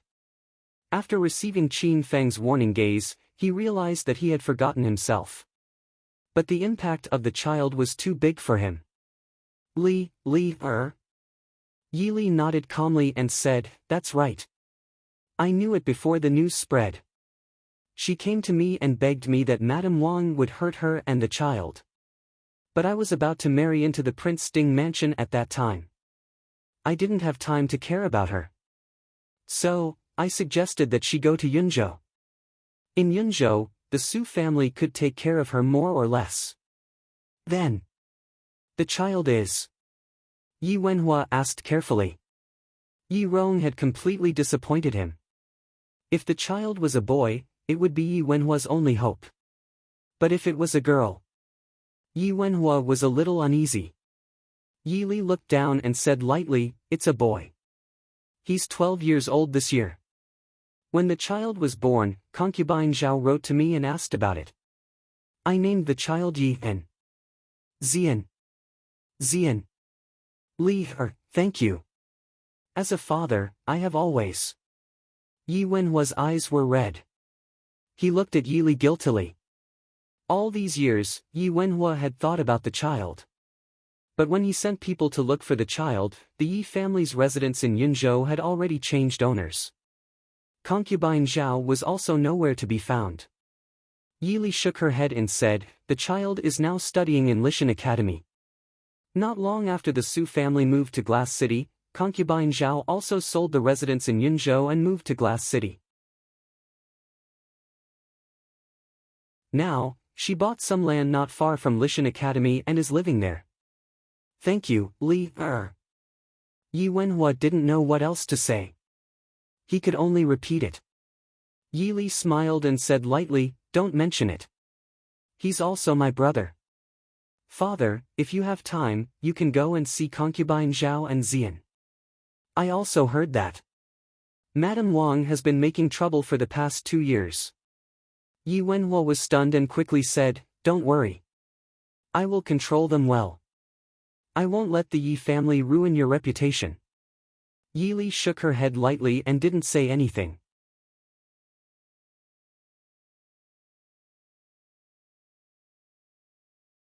Chapter 1082. Princess Consort. Zhuo Jing walked into the side hall and looked at Yi Li and Yi Wenhua before greeting respectfully. Yi Li nodded and asked with a smile, "What's the matter?" Zhuo Jing said, "His Highness said that the little heir and little princess's catching ceremony is about to begin and asked the princess to attend." Yi Li nodded and asked, "Has the heir arrived?" Zhuo Jing shook his head and said, "I haven't seen the heir." Yi Li helplessly indicated for Zhuo Jing to go find Imo Xiaobao first. She stood up and smiled at Yi Wenhua, "Father, let's go. It's about to start." Yi Wenhua paused and quickly nodded, "All right, let's go." When they entered the main hall, it was already bustling with noise and excitement. The Prince Ding mansion had prepared a large table that was 5 to 6 feet long. There were all kinds of things on it. Su Qingyan and Su Qingfeng each held one in their arms. When they saw Yi Li walk over, they immediately stretched out their little hands towards Yi Li happily. Yi Li smiled and stroked the babies' little faces, asking, "Has it started?"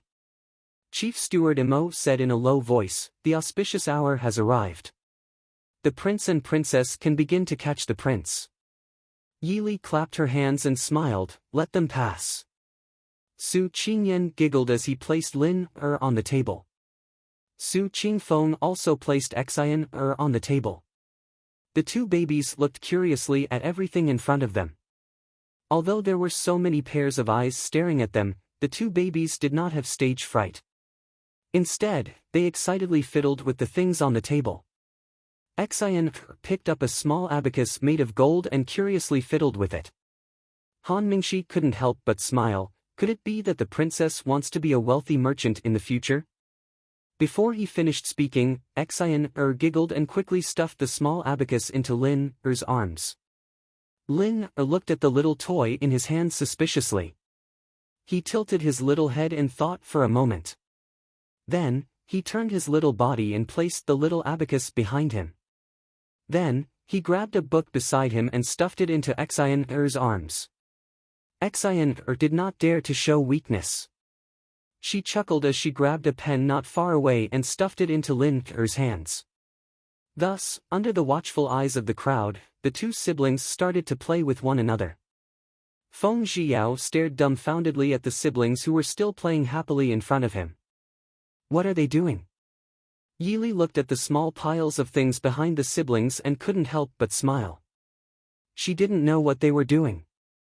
After thinking about it, Yili clapped her hands and smiled at the two babies. Lin, Xian, pick something you like and give it to mother.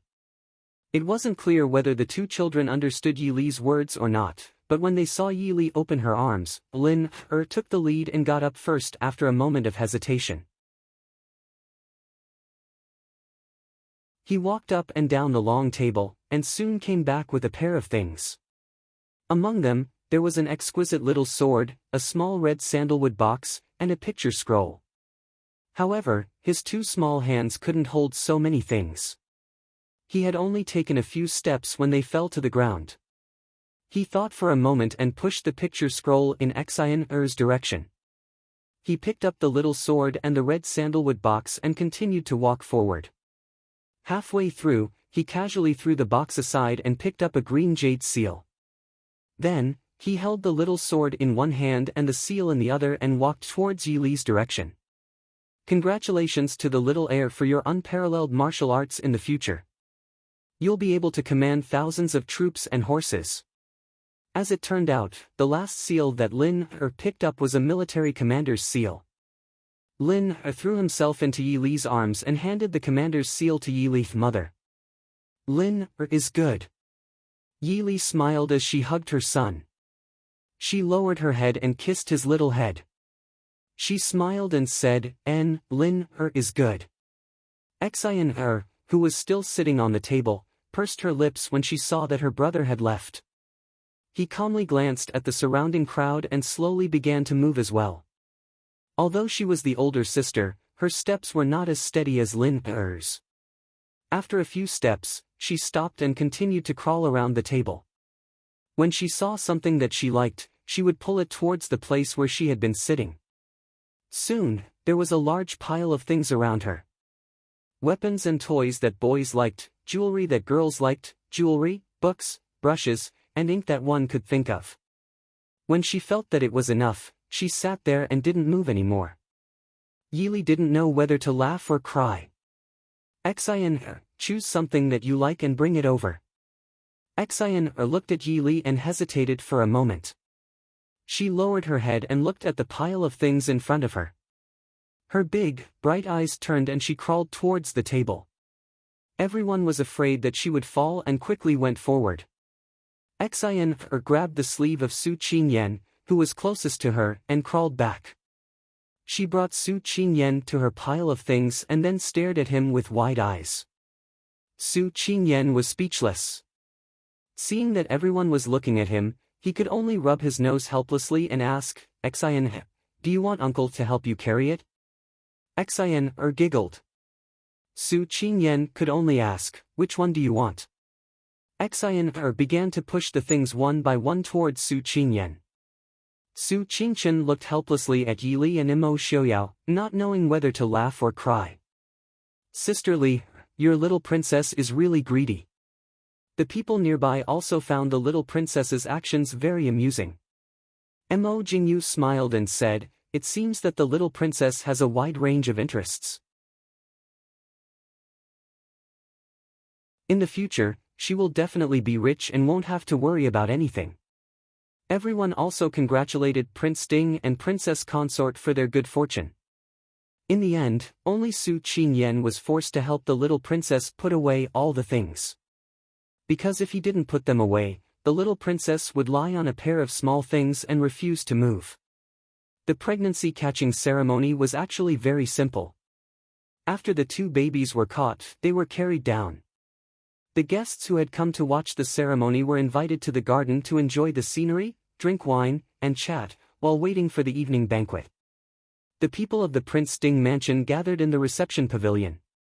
The two babies were still holding their spoils of war and playing happily in the arms of the adults.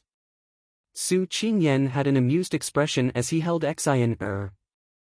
On the table beside him were Xian's spoils of war. Xian was holding an exquisite and gorgeous jewelry box in her hands and studying it attentively. Xiao Bao hasn't returned yet? Yi Li asked with a frown. Su Qingfeng frowned and said, not yet. Jirue, Junhan, and Qin Lai are also not in the mansion. But they should be fine. If something really happened, the people following them will come back to report. Yi Li looked at Imo Xiaoyao. Imo Xiaoyao smiled and nodded, saying, don't worry, Li, Xiao Bao and the others will be fine. Yi Li nodded and looked at Qin Lai, asking, how is the Queen of Nanzhao? Qin Feng frowned and said, although Princess Anxi has disguised herself, it's not to the extent that we can't recognize her. She is being led around the city. Mo Jingli probably doesn't want to do anything to Princess Anxi. He just wants to use Princess Anxi to divert our attention. Yi Li pondered for a moment and said, look for an opportunity. No matter what, we should save Princess Anxi first. Princess, something bad has happened. Outside the door, Director Mo hurried in to report. What happened? Mo Xiaoyao asked calmly. Chief Steward Mo said in a deep voice, Prince Pu heard about Princess Anxi from somewhere and rushed out with his men to save Princess Anxi.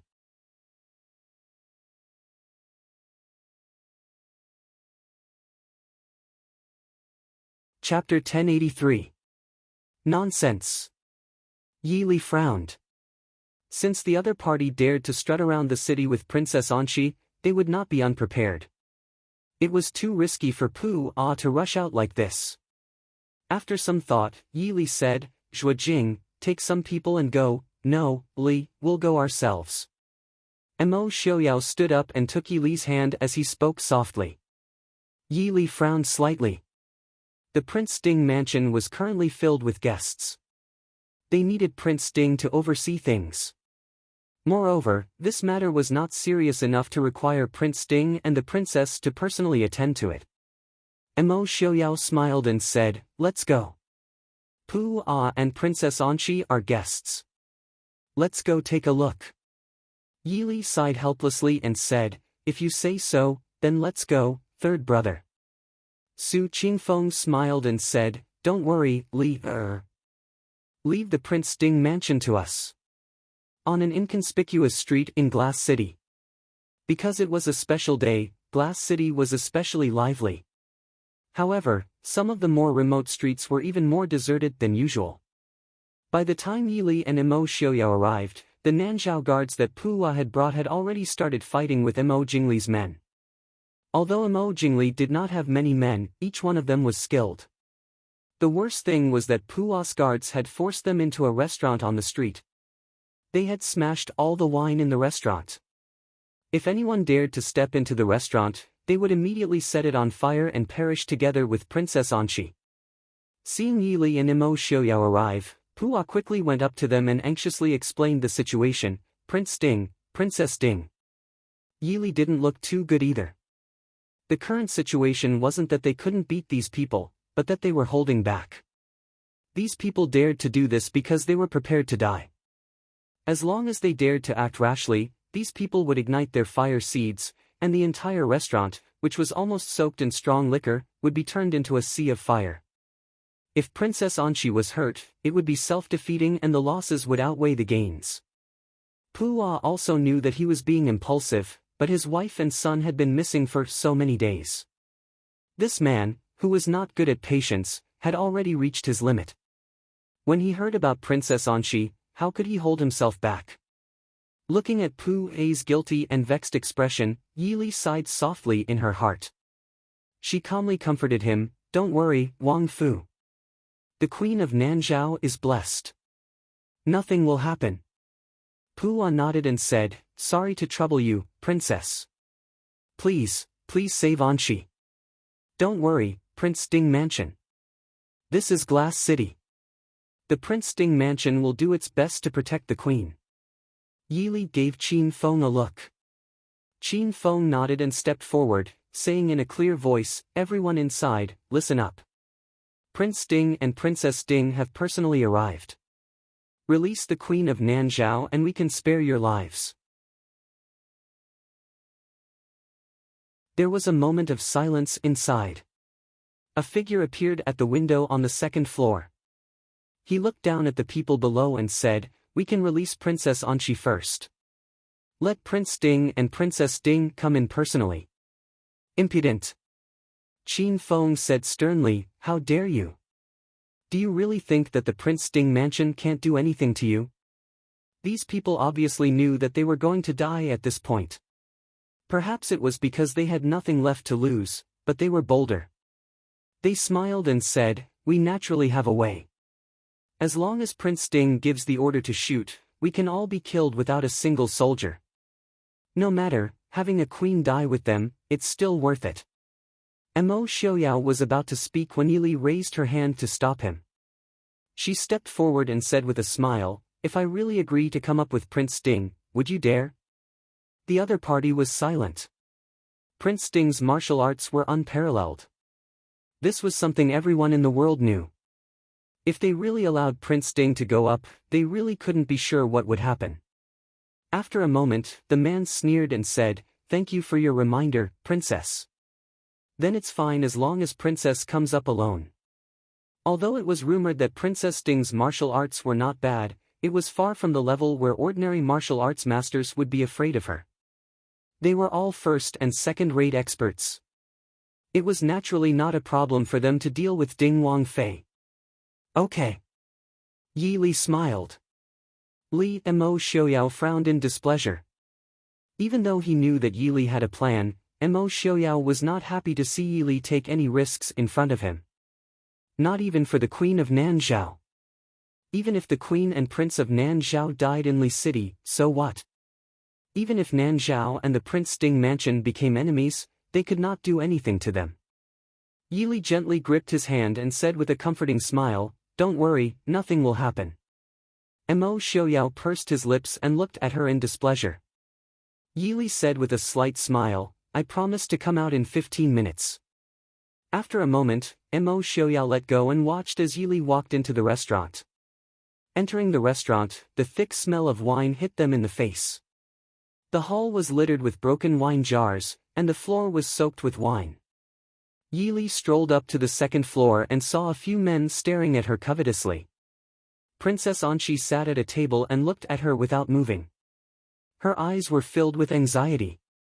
"Princess Ding, don't come over." Mo Jingli took Shua away. "Please save Shua." Yi Li smiled and said, "Princess Anqi, don't worry. Shua will be fine." Thinking of her son that Mo Jingli had taken away, Princess Anqi's eyes reddened. "Princess Ding, don't worry about me. As long as Shua is fine."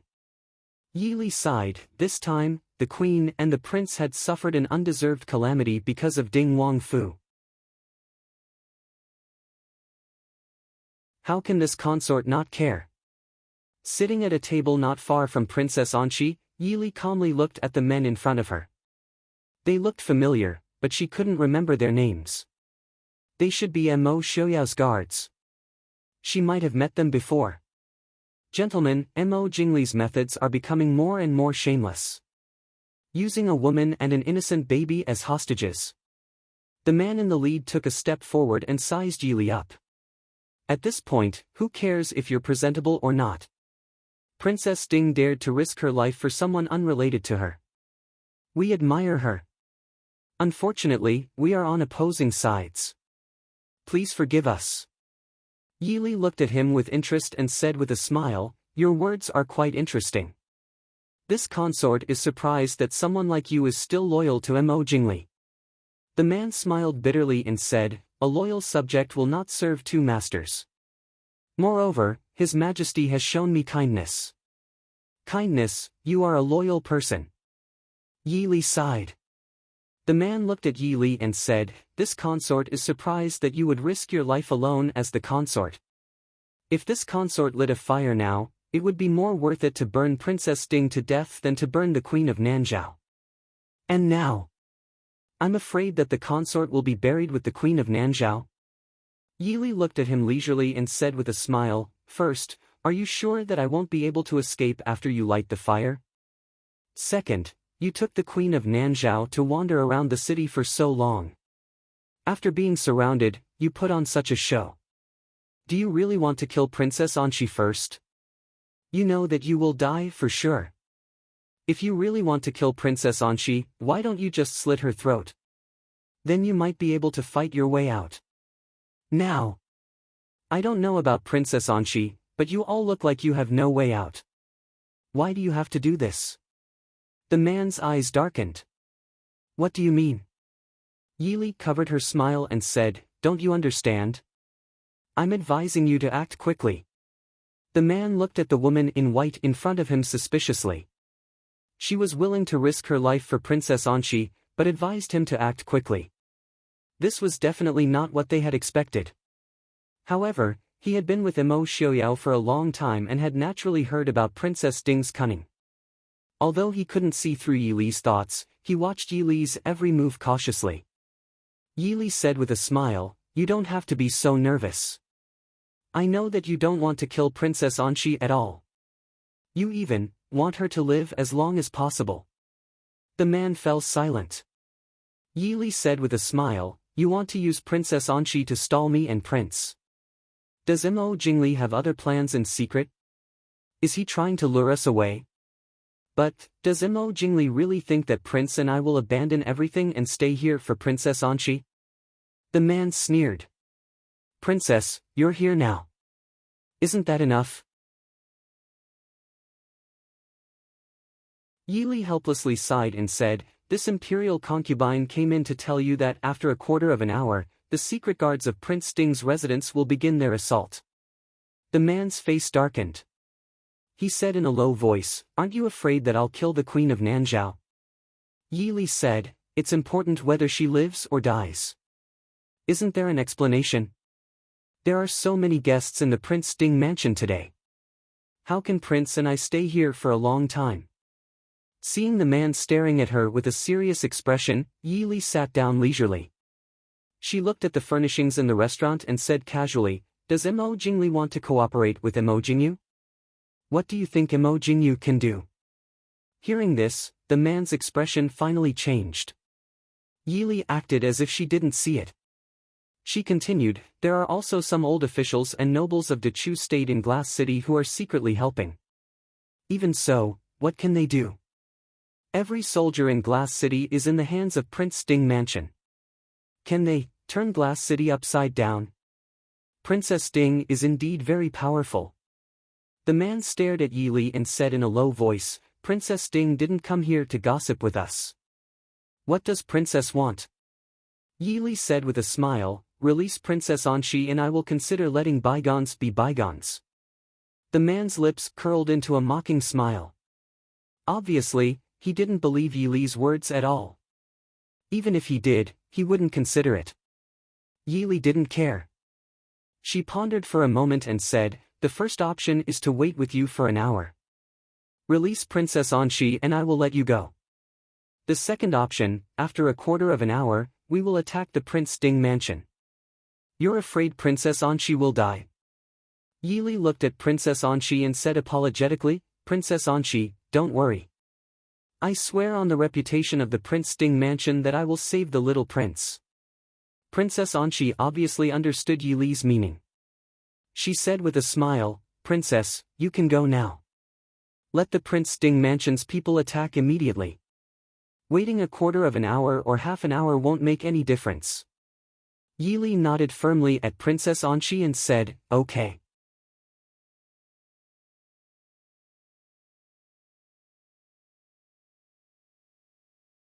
Chapter 1084. After hearing Princess Anxi's answer, Yili stood up and prepared to go downstairs. It was as if she didn't care about Princess Anxi's life at all. This kind of reaction made the few men present stunned. After all, they knew that Prince Ding was cold and heartless, but Princess Ding was very easygoing. It was impossible for her to abandon Princess Anxi. Wait! The man said in a low voice. One of the men guarding the stairs heard his leader's voice and immediately reached out to stop Yili. However, Yili's expression darkened. She raised her hand and grabbed the man's arm. With a twist of her hand, the man who was blocking her path was pushed to the ground with a muffled groan. Yili turned around and looked coldly at the man in black. I respect your loyalty, but it's best that you stop before going too far. Wait. The man in black said, we can let Princess Anshi go, but why should I believe that you won't do anything in an hour? Yili raised her eyebrows and asked, what do you want? The man in black said, Princess Ding and Prince, please wait here for an hour. After an hour, we'll let Princess Anshi go. In addition, during this hour, you can't see anyone in the Prince Ding mansion. Yili lowered her eyes and thought for a moment, then nodded, okay. Let me take Princess Anshi away first. We'll wait outside. The man in black frowned and wanted to refuse. Yili said indifferently, you're right. If His Highness and I spend an hour with you, but you burn Princess Anshi in the end, who am I supposed to complain to? The man hesitated for a long time. Yili looked at his hesitant face, then shook her head and turned to leave. Princess Ding, come out if you agree. If you don't, stay here. If I don't come out in 15 minutes, Prince Ding will come in personally. She watched as Yili's figure leisurely disappeared at the top of the stairs. The people upstairs looked at each other. Boss, what should we do? The leading man in black pondered for a long time before finally sighing and saying, let's go out. But what if? What if Princess Ding was lying? They could still hold on to this house that was filled with strong liquor to prevent them from shooting at the rat for fear of breaking the vases. Once they vented their anger, the Mahist army lying in ambush outside would be enough to turn them into hedgehogs. The black-robed man smiled bitterly and helplessly. Princess Ding had already arrived just now. We had already lost by not killing her immediately. Furthermore, Princess Ding was right. How much did the life and death of the Queen of Nanzhao have to do with the Prince Ding mansion? Even if Nanzhao wants to become enemies with the Prince Ding mansion because of this, if they want to cause trouble for the Prince Ding mansion, they have to go through the West Hill and Dechu state first. Moreover, he doubted which country would dare to cause trouble for the Prince Ding mansion. Are we just going to go out like this? The black-robed man gritted his teeth and said, let's gamble that Princess Ding will keep her promise. She will die anyway. If she can delay for an hour for His Majesty, she will be loyal. The others were silent. No matter if it was loyalty or other reasons, they had no way out now that they had come this far. The boss was right. They could not avoid death no matter what. Compared to being burned to death, they would rather die with an arrow through the heart. Outside the restaurant, Yili stood beside Imo Xiaoyao. Puwa stood behind them and looked inside nervously. After a while, they finally saw Princess Anshi being escorted out of the restaurant slowly. Anshi! Puwa called out anxiously. Princess Anshi shook her head to show that she was fine. Imo Xiaoyao glanced at the crowd and said, since they are already out, let her go. The men looked at Imo Xiaoyao warily and did not move. Imo Xiaoyao snorted disdainfully and said, the princess consort has already told I. If I wanted to break the contract, you would be dead the moment you stepped out. Let her go. The black-robed man holding Princess Anshi down paused for a moment, then finally let go of Princess Anshi's hand. As soon as she was free, Princess Anshi rushed over. Puah hugged Princess Anshi excitedly. Anshi, are you okay? I'm fine. Princess Anshi said emotionally. But our child. Shua is with Imo Jingli. His wife's safe return calmed Puah down. Although he was also worried about his son's disappearance, he looked at Imo Xiaoyao and Yili with more respect and confidence. Don't be afraid, don't be afraid. Shua will be fine. On the side, Imo Xiaoyao pulled Yili to a chair that the guards of the Prince Ding mansion had brought over from somewhere. It was rare that Imo Xiaoyao would keep his promise to the enemy. He sat under the faint sunlight and waited for an hour to pass. The black-robed man looked at the white-haired Prince Ding leaning against Princess Ding with his eyes closed. A complicated expression flashed across his face. There was awe, helplessness, regret, and information. In fact, when he decided to go out, he could not be sure that Prince Ding would keep his promise. It was already very good that he was able to resolve the situation like this. At the same time, it also showed the difference between Prince Ding and Prince Li. He knew that if his master Mo Jingli was in this situation, Mo Jingli would never keep his promise. Princess consort, a shadow guard hurried over and said in a low voice, "Young Master Qingchen has sent someone to ask the prince to return to the residence immediately." Mo Xiaoyao opened his eyes and said calmly, "What is it?" The shadow guard hesitated for a moment and said in a low voice, "The little heir has not been found yet." Mo Xiaoyao sat up and glanced at the group of black-robed men standing not far away and looking at them warily. He looked down calmly and said, "I know. Let young Master Qingchen do as he sees fit." This. After all, something had happened to the little heir, but the prince was not moved at all. This made the shadow guard a little worried. But when he met Mo Xiaoyao's calm eyes, the shadow guard's heart trembled. He quickly said, "This subordinate understands. This subordinate will take his leave." Hearing that Mo Xiaobao had not been found, Yi Li frowned slightly. She lowered her head and looked at Mo Xiaoyao's hand that was holding hers. It was dry and steady. She couldn't help but relax. She slowly leaned back in her chair and accompanied Mo Xiaoyao as they waited for the time to come. An hour passed by.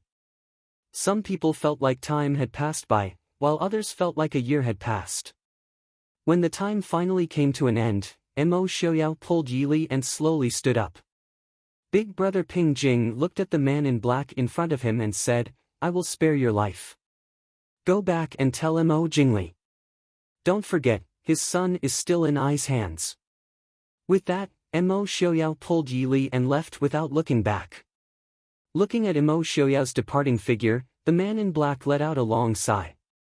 When they were face to face, the pressure that Prince Ding gave off was absolutely unbearable. He raised his hand and wiped his forehead. The sweat on his forehead had already soaked half of his hair. Swoosh swoosh swoosh. The sound of arrows piercing through the air rang out. The man in black vigilantly jumped to the side. The moment he landed, an arrow nailed him to the back of his foot. When he turned back, the men who had been following him had all fallen to the ground. Not far away, a man in black holding a bow and arrow sat on the roof. He said calmly, "Don't be afraid. Prince said to spare your life. We won't shoot at you."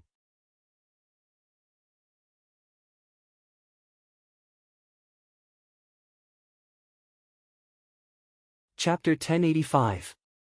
Seeing that person quickly disappear behind the eaves, the black-clothed man only felt his entire body turn cold. After a long while, he turned and madly ran towards the intersection. Mo Xiaoyao and Yi Li returned to the palace. Su Qingchen was anxiously waiting in the study. "Big brother." Su Qingchen's handsome face was gloomy. He said unhappily, "Why are you only back now?" Mo Xiaoyao said indifferently, "What happened?" Su Qingchen picked up a letter from the table and handed it over, saying, "Xiao Bao has fallen into Mo Jingli's hands." Mo Jingli had someone deliver this letter. Yi Li took the letter and looked. It was indeed Mo Jingli's handwriting. Between the lines, there was malice and smugness. Su Qingchen sat down, looked at them unhappily and asked, "What happened?" So many people were watching Xiao Bao, how could he still fall into Mo Jingli's hands? Mo Xiaoyao looked at the letter Yi Li handed over and said calmly, "Don't worry, Xiao Bao will be fine." Su Qingchen looked at Mo Xiaoyao for a long time, then snorted, "You set this up again? Be careful that you don't fall for your own cleverness." Mo Xiaoyao smiled helplessly. "This wasn't set up by me." Mo Xiaoyao looked anxiously at Yi Li. "Why do I feel so resentful?" Su Qingchen frowned slightly, "Mo Xiaobao." Mo Xiaoyao blinked innocently. "So, it really had nothing to do with I." Su Qingchen looked at Mo Xiaoyao and sneered, "Just let him do as he pleases, if something happens, brother Qingchen," Mo Xiaoyao said with a faint smile, "Xiao Bao will be 11 soon, he's not a child anymore. If we don't let him do as he pleases, we will never be at ease. Besides, with someone watching him, nothing will happen. If something really happened, there's no way the people around him wouldn't have come back to report. Su Qingchen shook her head helplessly. She sighed and said, "Forget it. Even you, the father, aren't worried. Why should I be? Big brother is naturally doing this for Xiaobao's sake." Yi Li smiled faintly and frowned slightly. "I'm also a little worried about little treasure. This pair of father and son, they're really father and son.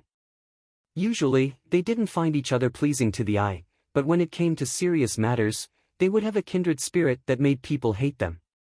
Prince Ding rubbed his nose innocently as his wife vented her anger on him. He decided to record this debt on a certain daring brat. Achoo! Somewhere in a dark corner, a little ghost dressed in an inconspicuous cloth sneezed lightly. Someone immediately covered his nose and whispered, "What are you doing?" In the dim light, a pair of bright eyes appeared. Sorry. I think I caught a cold." "It doesn't matter if you're unlucky, but don't drag Qinlai down," Su Jirue, who was also dressed in cloth, said in a low voice. Mo Xiaobao pouted in grievance. "I could have gone myself. Why did Qinlai have to go first?" "Shut up." Su Jirue rolled his eyes impatiently. "Don't you know that a gentleman doesn't stand on a collapsing wall?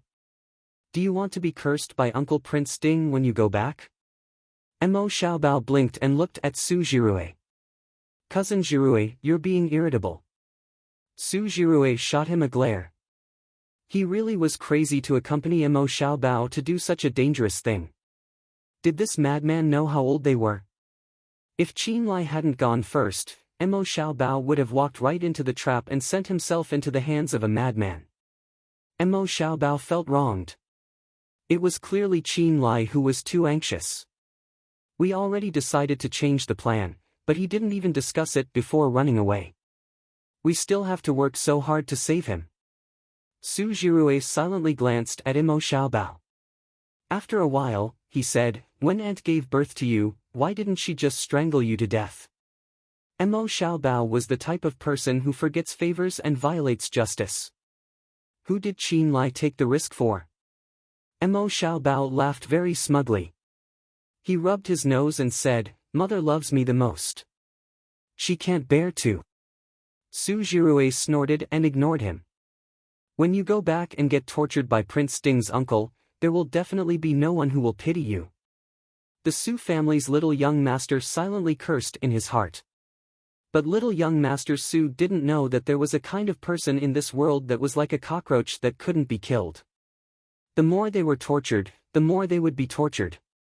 Su Jirue, who was completely oblivious to the fact that beside him was a little pervert in the midst of evolving, carefully crawled up, following the dense vines as he slowly moved forward. Right now, the most important matter for them was to find the captured Qinlai, and not to bicker with the heartless Mo Xiaobao here. Mo Xiaobao, who was following behind him, rolled his eyes at the sky. Did Su Jirue know that he was the older brother? Although Su Jirue and Mo Xiaobao were still young, Mo Xiaobao was doted on by the Su family and Prince Ding mansion since he was young. However, he didn't forget what he should learn. And Su Jirue, as Mo Xiaobao's only younger cousin, naturally accompanied Mo Xiaobao to suffer. Therefore, little friend Su Jirue became the second person in the Su family to learn martial arts after Su Qingfeng. Although the two were young, they had the advantage of being taught by famous experts. Even if they couldn't beat them, normal people couldn't catch up. After a long time, the two finally moved to the entrance of the courtyard. Mo Xiaobao looked at the mark left behind by Qinlai and asked with some confusion, "This isn't the Dechu State's posthouse, where the hell is this place?" Su Jirue rolled his eyes in annoyance and said, "It seems to be the Zhao family's backyard." Zhao family? It's the Zhao family that fifth uncle said wanted to marry his daughter to Prince Ding's uncle, Zhao Zhifang. The one that even brought a group of people to Lishan Academy to find great-grandfather. Su Jirue said. Mo Xiaobao's eyes turned and finally revealed a strange smile. So it's him. Don't think that Mo Xiaobao only knew how to be mischievous every day. He didn't miss a single thing. At least, Mo Xiaobao clearly remembered who wanted to steal his mother's man. Although he didn't like his annoying father, he didn't have any thoughts of changing him. Even if he did, it would depend on his mother. If his mother didn't say she didn't want him, he would kill whoever dared to steal him. What do you want now? We're here to save Qin Lai, Su Jirue said cautiously. Mo Xiaobao looked at the sky, who said we're here to save Qin Lai.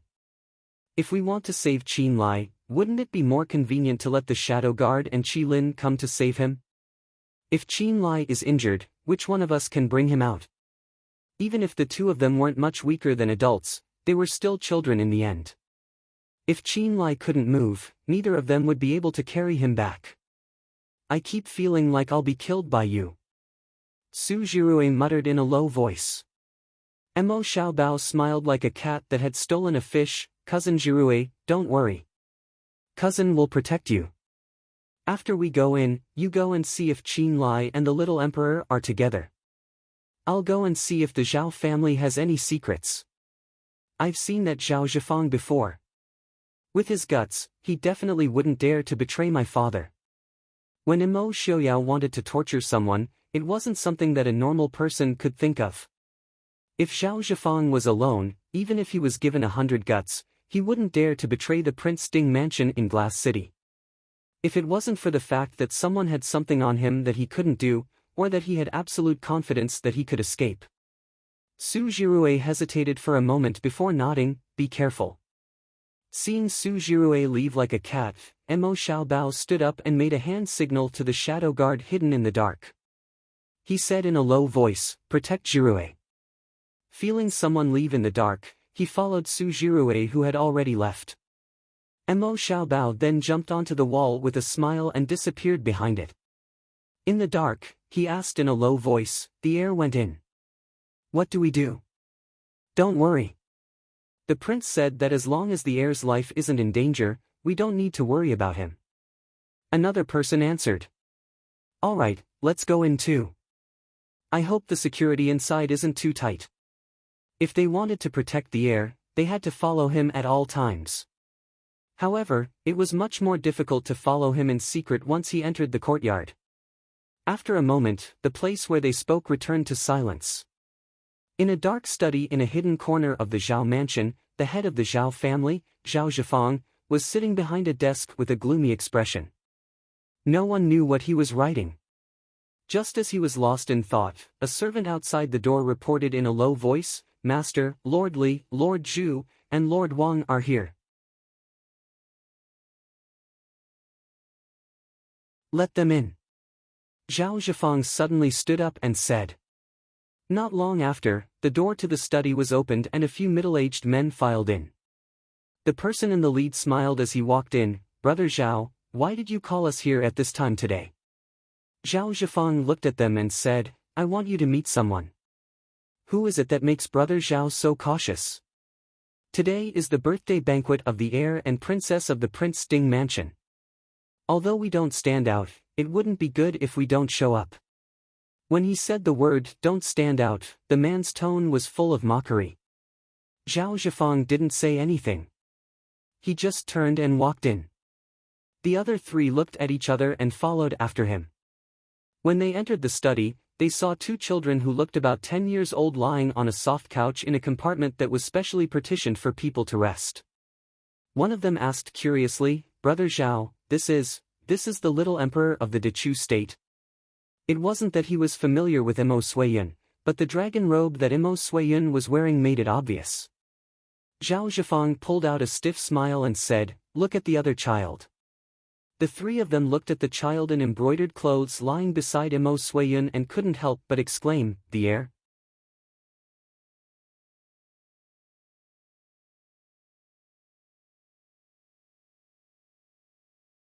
Chapter 1086. Seeing the unconscious boy in embroidered clothes on the soft couch, everyone was shocked. They stared at Zhao Zhifang who was standing to the side in horror. One of them took a step forward in agitation and said, "Are you crazy? How dare you kidnap the Prince Ding Mansion's heir in Glass City?" Just thinking about the blood on Prince Ding's hands all these years made them shudder. The Prince Ding Mansion still had the Shadow Guard and Qi Lin that were everywhere. If Prince Ding knew about this, not only them, but even their entire families and pets would not be able to escape death. Zhao Zhifang smiled helplessly and said, "How could I have the ability to kidnap the Prince Ding Mansion's heir? Then what is going on?" Everyone looked at Zhao Zhifang with a serious expression. Zhao Zhifang sighed and said, "I don't need to guess who took care of you these days, right?" Hearing his words, the three people's expressions changed. Zhao Zhifang continued, "He already told me, that's why I asked you to come here. The news of the Prince Ding Mansion's heir's disappearance will not be hidden for long. When the time comes, the Prince Ding Mansion's guards and Mahist army will probably search every house. When that time comes, I'm afraid it won't be hidden anymore." The three people's expressions were ugly. They stared at Zhao Zhifang and said, "Why did you ask us to come here for this matter?" They were originally influential families in the Chu state, but after they joined the Prince Ding Mansion, they were not valued at all. This time, Prince Ding wantonly appointed officials, but he obviously excluded most of the aristocratic families. After that, the aristocratic families fought over the empty position of left prime minister. In the end, Prince Ding gave the position of left prime minister to an outsider, Chen Shufu. At that time, they already understood that Prince Ding did not need them. Following Prince Ding, these aristocratic families that had been passed down for generations were destined to decline. Therefore, when Mo Jingli came to find them, they were quickly moved. Not only because of the benefits and future that Mo Jingli promised them, but also because they had to fight for it. Zhao Zhifang's old face squeezed out a cold smile and said, "Do you think that if Prince Ding finds out about this, you can escape? Right now, the Prince Ding Mansion is looking for that person everywhere. If he is caught, do you think he will expose us?" Hearing this, everyone could not help but break out in a cold sweat. She secretly regretted agreeing to Mo Jingli's request. She was too impulsive. Perhaps they had been angered by the cold treatment from Ding Wangfu and the loss of the left prime minister's position. Would there really be a future for them if they followed Mo Jingli? But now that things had come to this, they had no choice but to turn back. Putting aside the fact that Prince Ding would never tolerate betrayers, just the fact that Mo Jingli had something on them, there was no way for them to turn back. "Then what do you plan to do?" Zhao Zhifang lowered his eyebrows and thought for a long time. He shook his head and said, "The little heir still has a great use. He can't be moved, but it's not safe in my mansion." Everyone looked at each other and nodded. The Zhao mansion did not have any secret places to hide people. If they left the little heir here, it would not be safe for a long time. "Then what should we do?" Zhao Zhifang thought for a moment and said, "We must find a secret place to hide the little heir." "Then what about the little emperor? With that person's temperament, I'm afraid he won't keep him." "Why don't?" "Not yet. If the little emperor does not attend the banquet tonight, it will arouse the suspicion of the Prince Ding Mansion." Zhao Zhifang shook his head. Reporting to Master, King Yu of Dechu State requests an audience. Outside the door, a guard reported in a low voice. Under the eaves outside the door, Mo Xiaobao sat on the carved beam under the eaves. He bent over the window and eavesdropped on the plan inside. A big smile appeared on his delicate little face.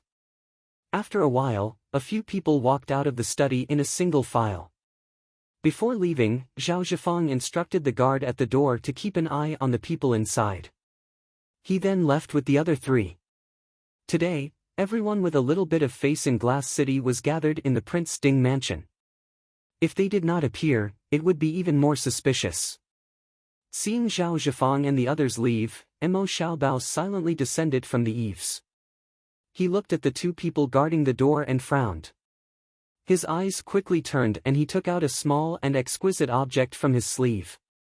He pressed it lightly against one of the people. With a slight whoosh, one of the people at the door fell to the ground. The other person was shocked. Just as he was about to call for help, his vision turned black and he also fell to the ground. Suzhirue stood behind the pillar with a cold expression and glared at Emo Xiaobao. Emo Xiaobao chuckled at him and pulled him into the study. Outside, two shadow guards dressed in black silently landed in the courtyard. They looked at the guards lying on the ground and smiled at each other. After a while, the two guards were moved to a secret place. Two inconspicuous men dressed in guard uniforms appeared at the door of the study. The prince is in such a good mood. He still has time to train the little heir at a time like this. I think the prince won't even bother to make a move at this level of difficulty. The little heir is quite daring. He just forgot to clean up the mess. If someone suddenly came and saw the two people lying at the door, wouldn't they be exposed?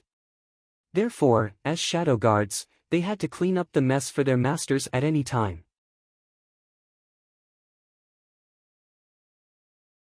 With the little heir and young Master Su's stature, they won't be able to handle such a big thing. The two of them looked at each other and couldn't help but have a thought. The little heir swaggered in so confidently. Was he certain that they would help him clean up? In the study, Emo Xiaobao danced with joy as he happily looked around. After a while, he found many interesting things. The Zhao family hadn't moved in for long, so naturally, there weren't many secret places. Moreover, even if there were any hidden mechanisms, it wouldn't be able to escape the eyes of a certain someone who had been clever and learned all sorts of things since young. Suzhirue sat on the soft couch and watched a certain someone rummage through the cabinets while frowning at the two people lying on the couch. Many times, Suzhirue really didn't know how his cousin, who had only beaten him when he was less than 2 years old, grew up to be like this.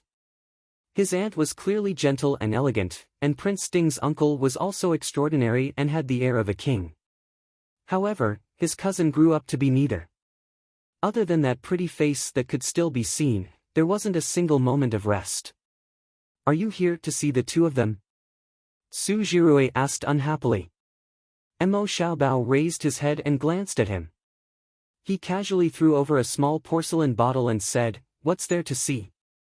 They were drugged. Just smell it and they'll wake up. This is from Sister Yunj. It can cure all the sleeping incense." After speaking, he continued to flip through the letters and booklets that he took out from one of Zhao Zhifang's locked cabinets without raising his head. Suzhirue wordlessly placed the medicine bottle under Qin Lai and Emo Suiyun's noses for them to smell.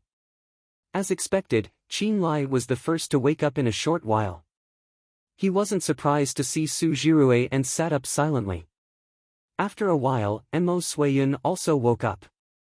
However, he wasn't as calm as Qin Lai and almost cried out. However, Qin Lai and Suzhirue both covered his mouth.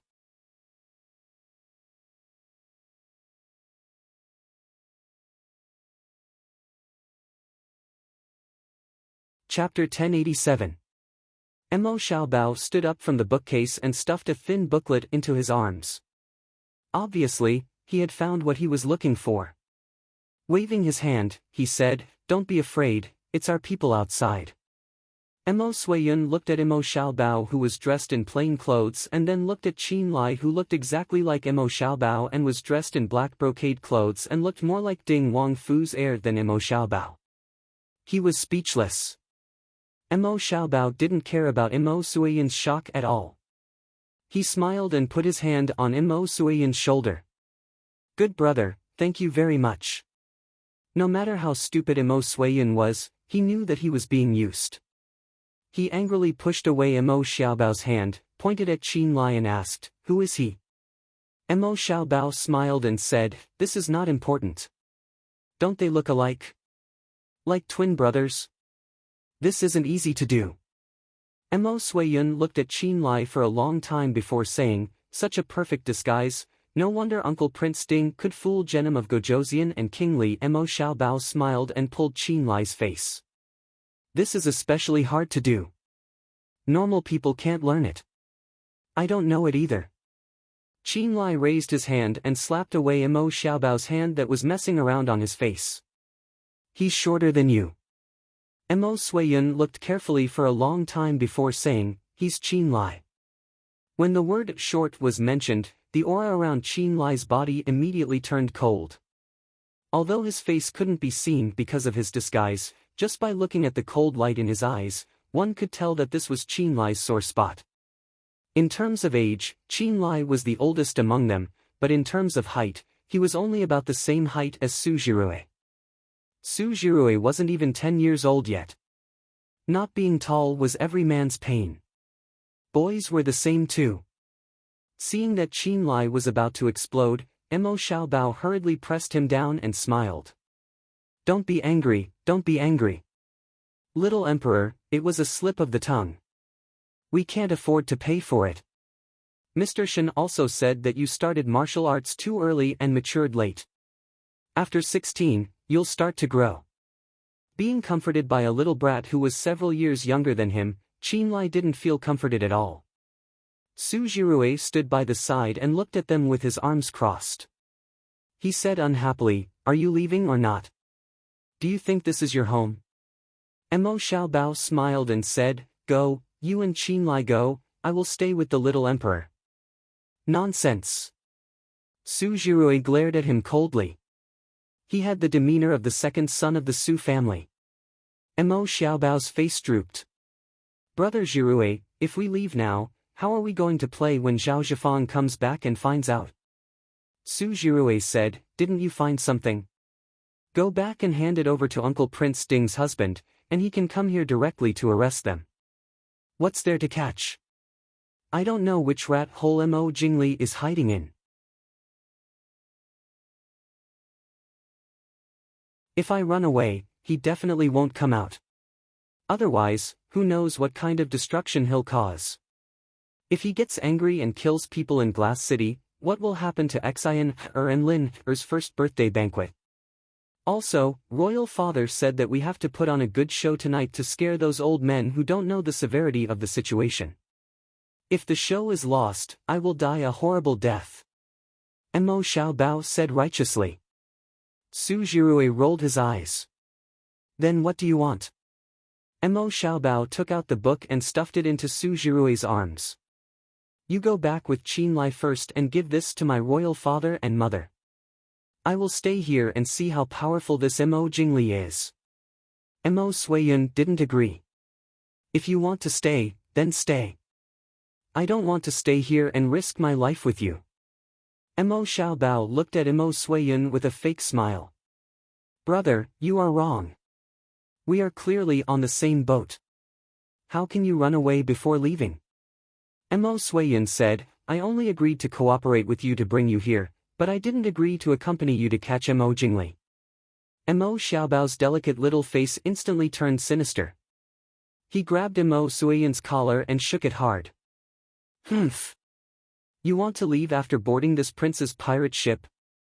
Do you want to do it or not? Do you want to do it or not? If you don't want to do it, do you believe that I will shout loudly and tell Mo Jingli that you are working with me to trick him?" Mo Suiyun waved his hand away in exasperation. "You lunatic. You don't want to live anymore." Mo Xiaobao stared at him with a slightly wretched smile. "If Mo Jingli really comes, I might be able to escape with my life. But it's hard to say for you." "I understand." Mo Suiyun gritted his teeth and glared at Mo Xiaobao. Mo Xiaobao nodded in satisfaction. "That's a good boy. Stay here obediently and accompany me. I can guarantee your safety. How does the saying go, for a brother, you are willing to sacrifice yourself, right? Aren't we good brothers?" "Hey! Who's your good brother? If I'm your brother, I'll only be stabbed by you a few times." After settling Mo Suiyun, Mo Xiaobao sat on the soft couch and waved his hand at Su Jirue and Qin Ran. "All right, Qin Lai, come with me and change your clothes. Then you two can go back first." Qin Lai looked at him indifferently and said, "I'll stay, you go back." Mo Xiaobao puffed up his little bun face and stared at the face that was exactly the same as his. "I'm the prince. I have the final say. You secretly disguised yourself as this prince and ran out. This prince hasn't settled the score with you yet." Qin Lai looked at him indifferently and said, What is it that you can do but I can't do? You don't have to stay here personally. Other than not being as wretched and vile as a certain person, he wasn't worse than Mo Xiaobao in any other aspect. He wasn't older than Mo Xiaobao for nothing. No. He still wanted to see that pervert Mo Jingli. Lord Father told him a very interesting thing, he wanted to verify it himself. Otherwise, it would be a pity. Qin Lai was too lazy to speak and casually pulled out the dagger that Su Jirue used to defend himself and pressed it against his neck. Go! Mo Xiaobao was stunned and wanted to say something, but Qin Lai pressed the dagger down a bit more, almost piercing his neck. Are you going or not? Mo Xiaobao was dumbfounded. For the first time in his life, he found that he was being threatened. Moreover, the person who threatened him was threatening him with his own life. How ridiculous! You're not even my wife. Mo Xiaobao cursed in his heart. But the one wearing shoes was afraid of the barefoot, and the barefoot was afraid of the one who didn't care for his life. Compared to Mo Xiaobao who liked to play tricks on others, Qin Lai was the one who didn't care for his life. After being stunned for a moment, Mo Xiaobao was finally defeated. He could only unwillingly glare at Qin Lai and walk to Su Jirue's side. Seeing Mo Xiaobao defeated, Mo Suiyun became happy instead. Jin finally knows why you're so crazy. Because you guys aren't normal people. Coming out of the study, Mo Xiaobao saw the two guards standing at the door and wasn't surprised at all. It's been hard on you guys. It's not hard, it's what this subordinate should do. One of the guards replied seriously. He silently said in his heart, little Shitzi, the best consolation for us is that you don't cause too much trouble. Mo Xiaobao nodded his head and said, protect the people inside. Jirue, let's go. Su Jirue speechlessly followed Mo Xiaobao. Even if this study is remote and people rarely come here, you don't have to be so carefree as if it's your own backyard.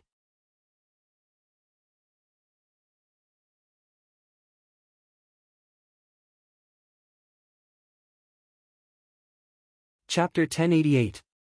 Tonight, the entire Prince Ding mansion was ablaze with lights.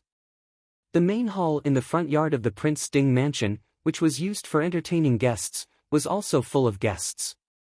Sitting at the head of the table were naturally Mo Xiaoyao and Yi Li. On the right side were Mr. Qing Yun and the Su family. On the left side were Chen Xiufu, Su Qingchen, and the important civil and military officials of the Prince Ding mansion. Further down were the guests and envoys of various countries. Below, Mo Suiyun and Mo Jingyu sat in the seats of the guests of Dechu State, but both of them looked a little absent-minded. Opposite them, in the seats of the West Hill envoys, an official behind Lei Tingfeng whispered in Lei Tingfeng's ear, I haven't seen the little heir of the Prince Ding mansion all day. Lei Tingfeng looked up and saw that the seat belonging to the little heir, Mo Yuchen, was still empty below Mo Xiaoyao and Yi Li. And he didn't seem to see Mo Yuchen when the two children were doing their homework at noon. Lei Tingfeng glanced at the calm Mo Xiaoyao and Yi Li, raised his eyebrows and said with a smile, we are guests, don't worry about these things. Lei Tingfeng didn't care, but it didn't mean that others didn't care. A man from the western region stood up and asked curiously, Prince Ding, why don't I see the little prince of your mansion? It was no wonder that these envoys were curious. The western region didn't have much contact with the central plains. Others had seen Mo Xiaobao once or twice, but these envoys had never seen Mo Xiaobao.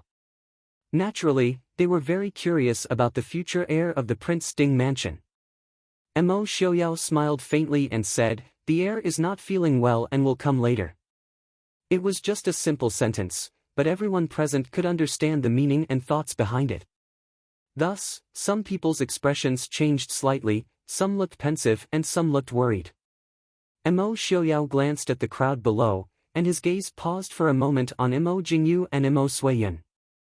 Mo Jingyu and Mo Suiyun immediately felt a heavy pressure pressing down on them as if it was real.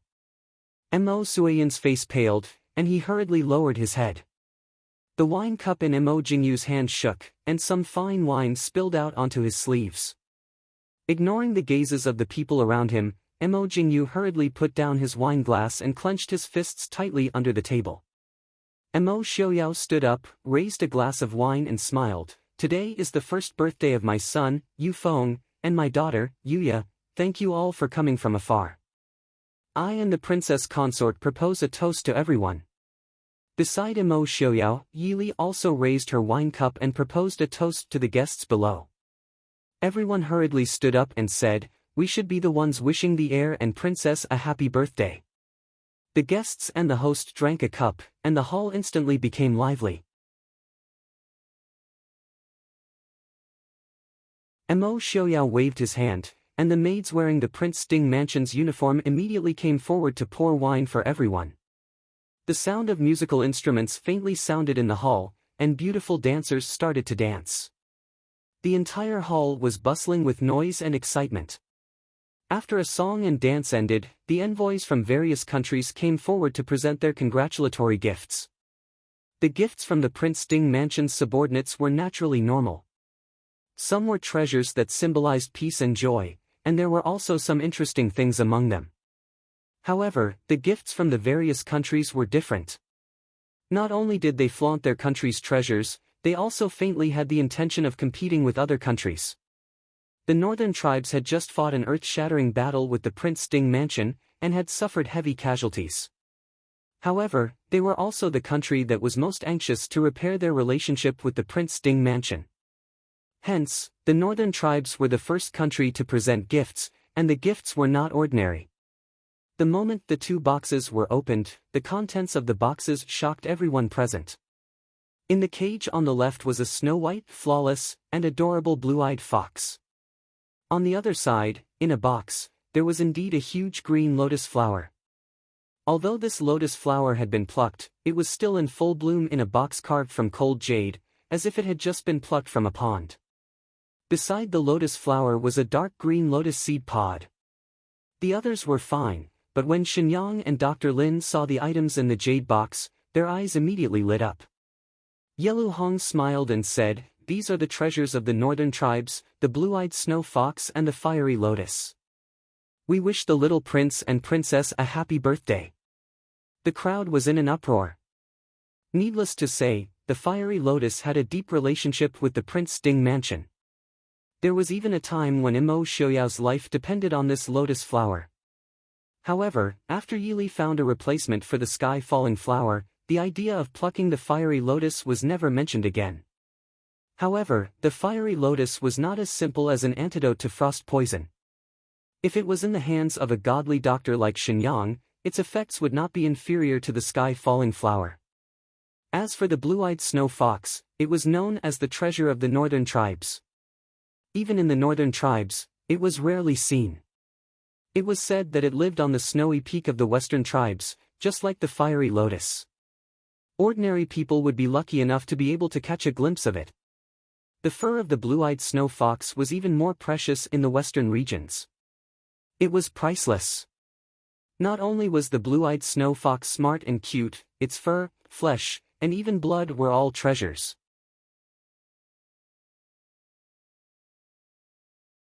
The people in the Central Plains were fine, but many of the envoys from the western regions were envious of the little fox in the white jade cage. Yili smiled and nodded, "Thank you for the trouble, Crown Prince Yelu. Xian will definitely like the gift from your highness." Although Xian was still young, it was not suitable for her to get close to pets, but this blue-eyed snow fox was still young. In a few years, when Xian grew up, she would be a good companion. Yelu Hong smiled. "How could that be? On behalf of my royal father, this prince congratulates Prince Ding and Princess Consort. At the same time, this prince hopes that our two countries will be prosperous and peaceful." Mo Xiaoyao smiled faintly. "This prince offers a toast to the crown prince." Yelu Hong nodded and raised his wine cup. "It should be me who proposes a toast to Prince Ding. Please." Everyone present knew that the Prince Ding Mansion and the northern tribes had signed a peace treaty. Yelu Hong's declaration was just for the sake of the envoys present. It meant that the dispute between the Prince Ding Mansion and the northern tribes would end here. After all, the northern tribes had been weakened by the Prince Ding mansion, and there were many small countries in the western regions that were eyeing them covetously. In this world, no one could easily live a peaceful life. Then, Lei Tingfeng and Mo Jingyu also came forward to present their gifts. They were all rare treasures. Although Princess Anxi and Pu had not found the little prince's whereabouts, they also presented their gifts appropriately. However, given the relationship between Princess Anxi and the Prince Ding mansion and the Su family, their gifts were naturally not as scheming as the others. They only gave a few precious specialties from Nanzhao. Later on, the envoys from the western regions presented even more strange gifts. Many of them were things that the people of the Central Plains had never seen before. It was an eye-opener for many people. Although Prince Ding had no intention of ascending the throne, it was already a grand occasion where people from all over the world came to congratulate him. In the midst of the singing and dancing, some of the guests suddenly groaned in pain while holding their abdomens. Soon, like a plague, more than half of the people in the hall had collapsed. After a while, the remaining half also collapsed. Everyone seemed to have been stripped of their bones, lying weakly on the ground, unable to move. Only Mo Xiaoyao, who was the most powerful among them, was still sitting steadily. However, his expression was not good.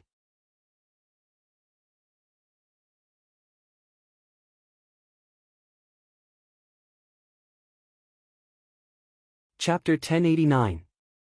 Prince Ding, what's going on? The envoys of the western regions clearly did not expect to encounter such a situation. They looked warily at Mo Xiaoyao, who was sitting in the main hall. They thought that the Central Plains people were plotting something, but when they saw that the Su family and the Prince Ding mansion's trusted aides had all collapsed, they couldn't help but feel even more confused. Mo Xiaoyao sat in a wide chair, one hand supporting Yi Li who was leaning on him. He said calmly, I also want to know what's going on. Mo Jingli, are you still not coming out? Ha ha ha. Mo Xiaoyao, you've finally fallen into my hands. At the entrance of the main hall, a man wearing a bright yellow dragon robe walked in. He looked at the guests who had collapsed in a mess with a smug expression. Mo Jingli waved his hand, and many men wearing black clothes and holding swords rushed in, surrounding the main hall. Mo Jingli walked to the center of the main hall proudly and looked up at Mo Xiaoyao. His Ming Emperor's dragon robe shone brightly under the candlelight. Other than his pale face, Mo Jingli really did have the aura of an emperor. Mo Xiaoyao, you didn't expect this, did you? The mantis stalks the cicada, unaware of the oriole behind. In the end, the winner is still me. Mo Xiaoyao looked calmly at his smug face and said calmly, I don't see what you have to be so proud of. Mo Jingli laughed coldly. Mo Xiaoyao, you don't need to put on an act to scare me. Can you still move?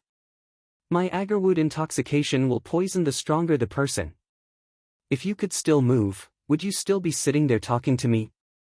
Mo Xiaoyao lowered his eyes and smiled. If that's the case, why don't you come up and try?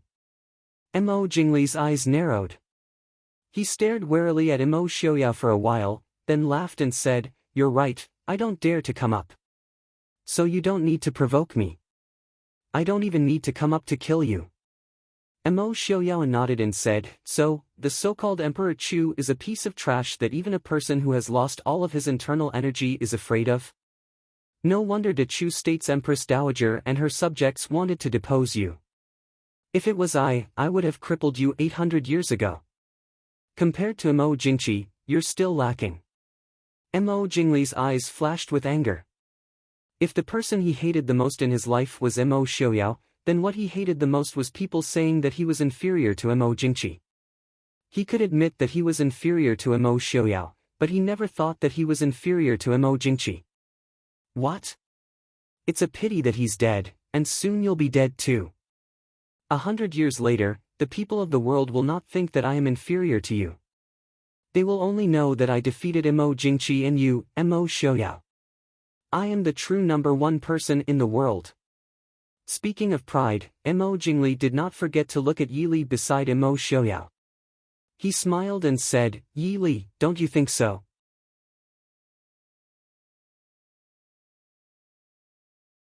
Yi Li calmly looked at him and lightly said, "If you think so, then so be it." It was just a simple sentence, but it caused Mo Jingli's expression to change 3 times in an instant. This was because Yi Li's words and tone were like she was telling a madman that everything he said was right. "Yi Li, come down. I can spare your life. Don't try any tricks, your internal strength is not strong. Even if you use a bit of strength, it's not like you can't move." Mo Jingli stared at Yi Li and said in a low voice. Mo Xiaoyao held Yi Li's waist and looked at Mo Jingli with a cold light in his eyes. "You don't need to worry about Yi Li's life. If you have the time, you should worry about yourself. Or, did I not teach you enough lessons?" Mo Jingli was stunned. He seemed to have thought of something and his expression became strange. After a while, he finally began to laugh. He pointed at Mo Xiaoyao and said in a fierce voice, "Mo Xiaoyao, you're still so arrogant.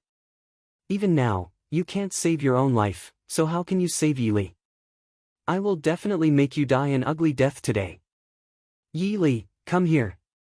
I can let bygones be bygones." Yi Li raised her eyes and looked at him as she calmly said, "How is it that this consort doesn't know of anything that requires this distinguished one to let bygones be bygones?" A trace of ruthlessness flashed through Mo Jingli's eyes. "Do you think that Mo Xiaoyao can still protect you right now?" Yi Li smiled without saying anything. She calmly leaned against Mo Xiaoyao's shoulder and ignored Mo Jingli. Mo Xiaoyao held Yi Li's waist with one hand and played with the wine cup in his hand with the other. He looked at Mo Jingli and said, "I am very curious. How did you poison her?" In the Prince Ding mansion, it was definitely not easy to poison someone. Otherwise, the people in the Prince Ding mansion would have been poisoned hundreds of times already. "In the wine? That's not right. Even the people who didn't drink were poisoned. It's in the candle." Mo Jingli's eyes flashed and he smiled. Prince Ding is truly quick-witted. This colorless and tasteless agarwood was not wasted after all. It's a pity that Prince Ding doesn't know about it now. Don't you think that it's too late? Mo Xiaoyao shook his head and said, "Even so, it's impossible for your people to do it. Who else can step forward now? Let I see what kind of people would dare to do such a thing behind I's back." The hall was completely silent. No one stood up. This scene made Mo Jingli feel like he had lost all face. These people had helped him in secret, but now that Mo Xiaoyao was about to die, these people still didn't dare to step forward and openly stand behind him. Mo Jingli didn't know that in these people's eyes, unless they saw Prince Ding's head being separated from his body, they wouldn't have the courage to stand out and openly betray the Prince Ding mansion. Mo Xiaoyao has already been poisoned. What are you afraid of?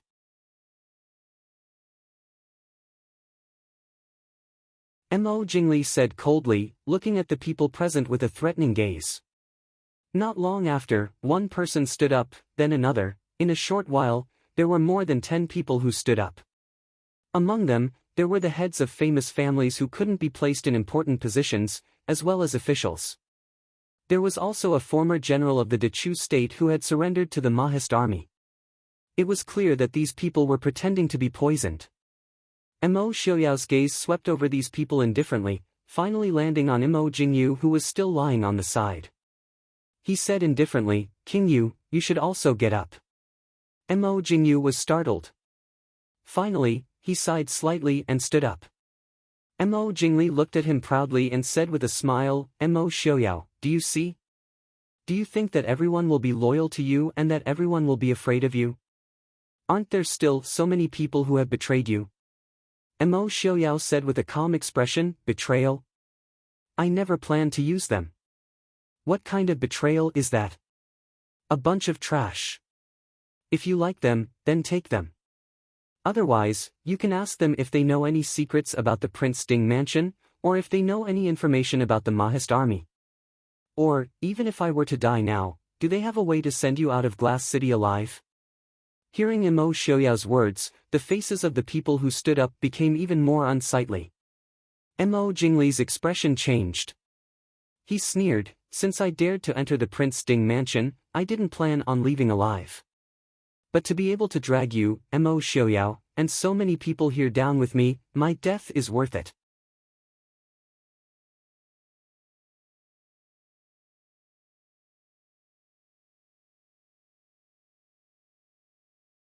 Chapter 1090.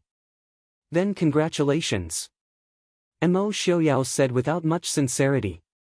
Mo Jingli stared irritably at Mo Xiaoyao, who was sitting on the throne. A sense of helplessness rose in his heart. It had been like this since he was young. It was as if he could never gain the upper hand in front of Mo Xiaoyao. No matter how bad Mo Xiaoyao's situation was, in this dangerous situation, it was as if the one who always lost was him. If he had Ling Taihan's or even Mu Qingsong's strength, he could take this opportunity to rush up and stab Mo Xiaoyao. But even in this situation, he still didn't dare to get close to Mo Xiaoyao. He was afraid of Mo Xiaoyao. Mo Jingli couldn't help but admit this in his heart. This was a fact that he had always been ashamed to admit. Kill him for Zhen. Seeing Mo Xiaoyao's calm appearance, Mo Jingli suddenly lost his patience and became more and more annoyed. A black-clothed man stepped forward and cautiously walked up the throne room. But when he saw that Mo Xiaoyao didn't react, he became more confident that Mo Xiaoyao was poisoned. He gathered his courage and took a few steps forward. The man was so agitated that the corners of his eyes twitched a few times. No one would be able to remain calm if they wanted to kill Prince Ding with their own hands. He finally drew his sword and slashed towards Mo Xiaoyao. No one saw Mo Xiaoyao make a move, but they heard the black-clothed man scream.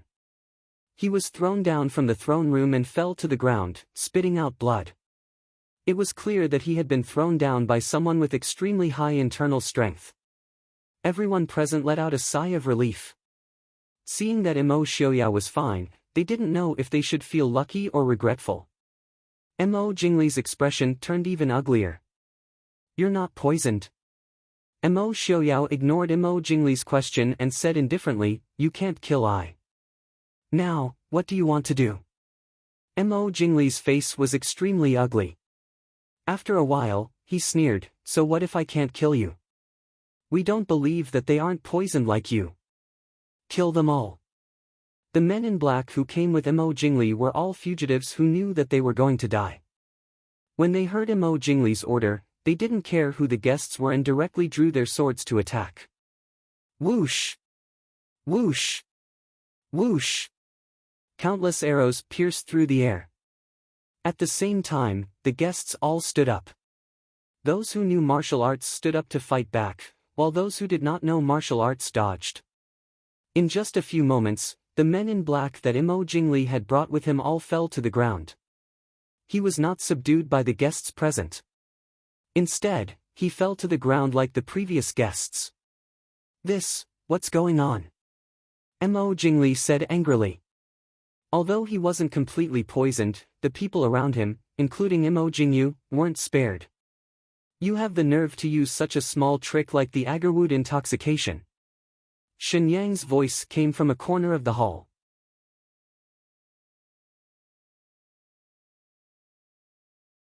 The agarwood intoxication is indeed a very good knockout drug. It's colorless and tasteless. It can be mixed in water and can be burned. It's a pity that the antidote is easy to find. And, the most common antidote is the ice jade orchid. But, if one takes the antidote made from the agarwood fruit and smells the ice jade orchid, it will become another type of poison.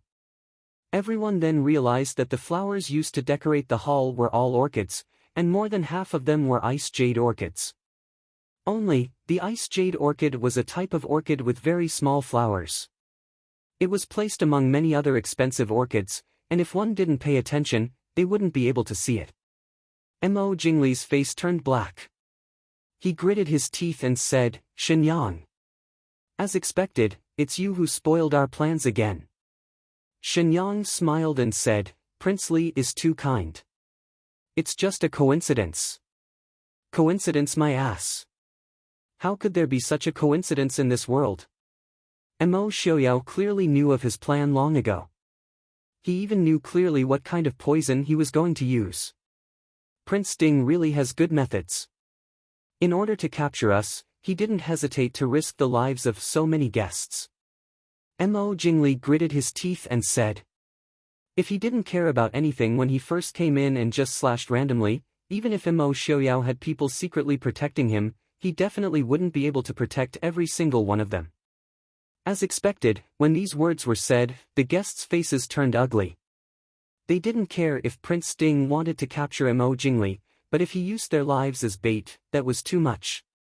Prince Ding, what do you mean by this? The envoy from the western regions knew Mo Xiaoyao the least, so he took the initiative to question him. Mo Xiaoyao smiled calmly and said, I've frightened everyone.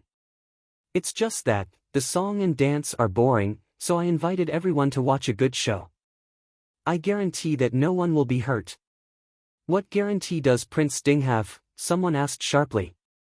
Based on the fact that no one is hurt. Genom King of Gojoseon, Crown Prince Yelu, Queen of Nanzhao, Princess Helan, what do you think? Mo Xiaoyao asked with a smile. Lei Tingfeng sighed and said, I admit defeat. Prince Ding is brilliant. I concede defeat. Yelu Hong was even more direct. This humble prince admits defeat. I'll add another 1,000 horses to Prince Ding. Since the horses had already been given, there wasn't much of a difference between 10,000 and 11,000 horses. Yelu Hong admitted that he could afford to lose. Princess Anxi was worried about her child. She nodded slightly and said, I concede defeat as well. Princess Helan blinked and giggled. Everyone's eyes lit up and shone brightly. It's said that the people of the Central Plains are very smart. Prince Ding is the smartest among them. I concede defeat as well.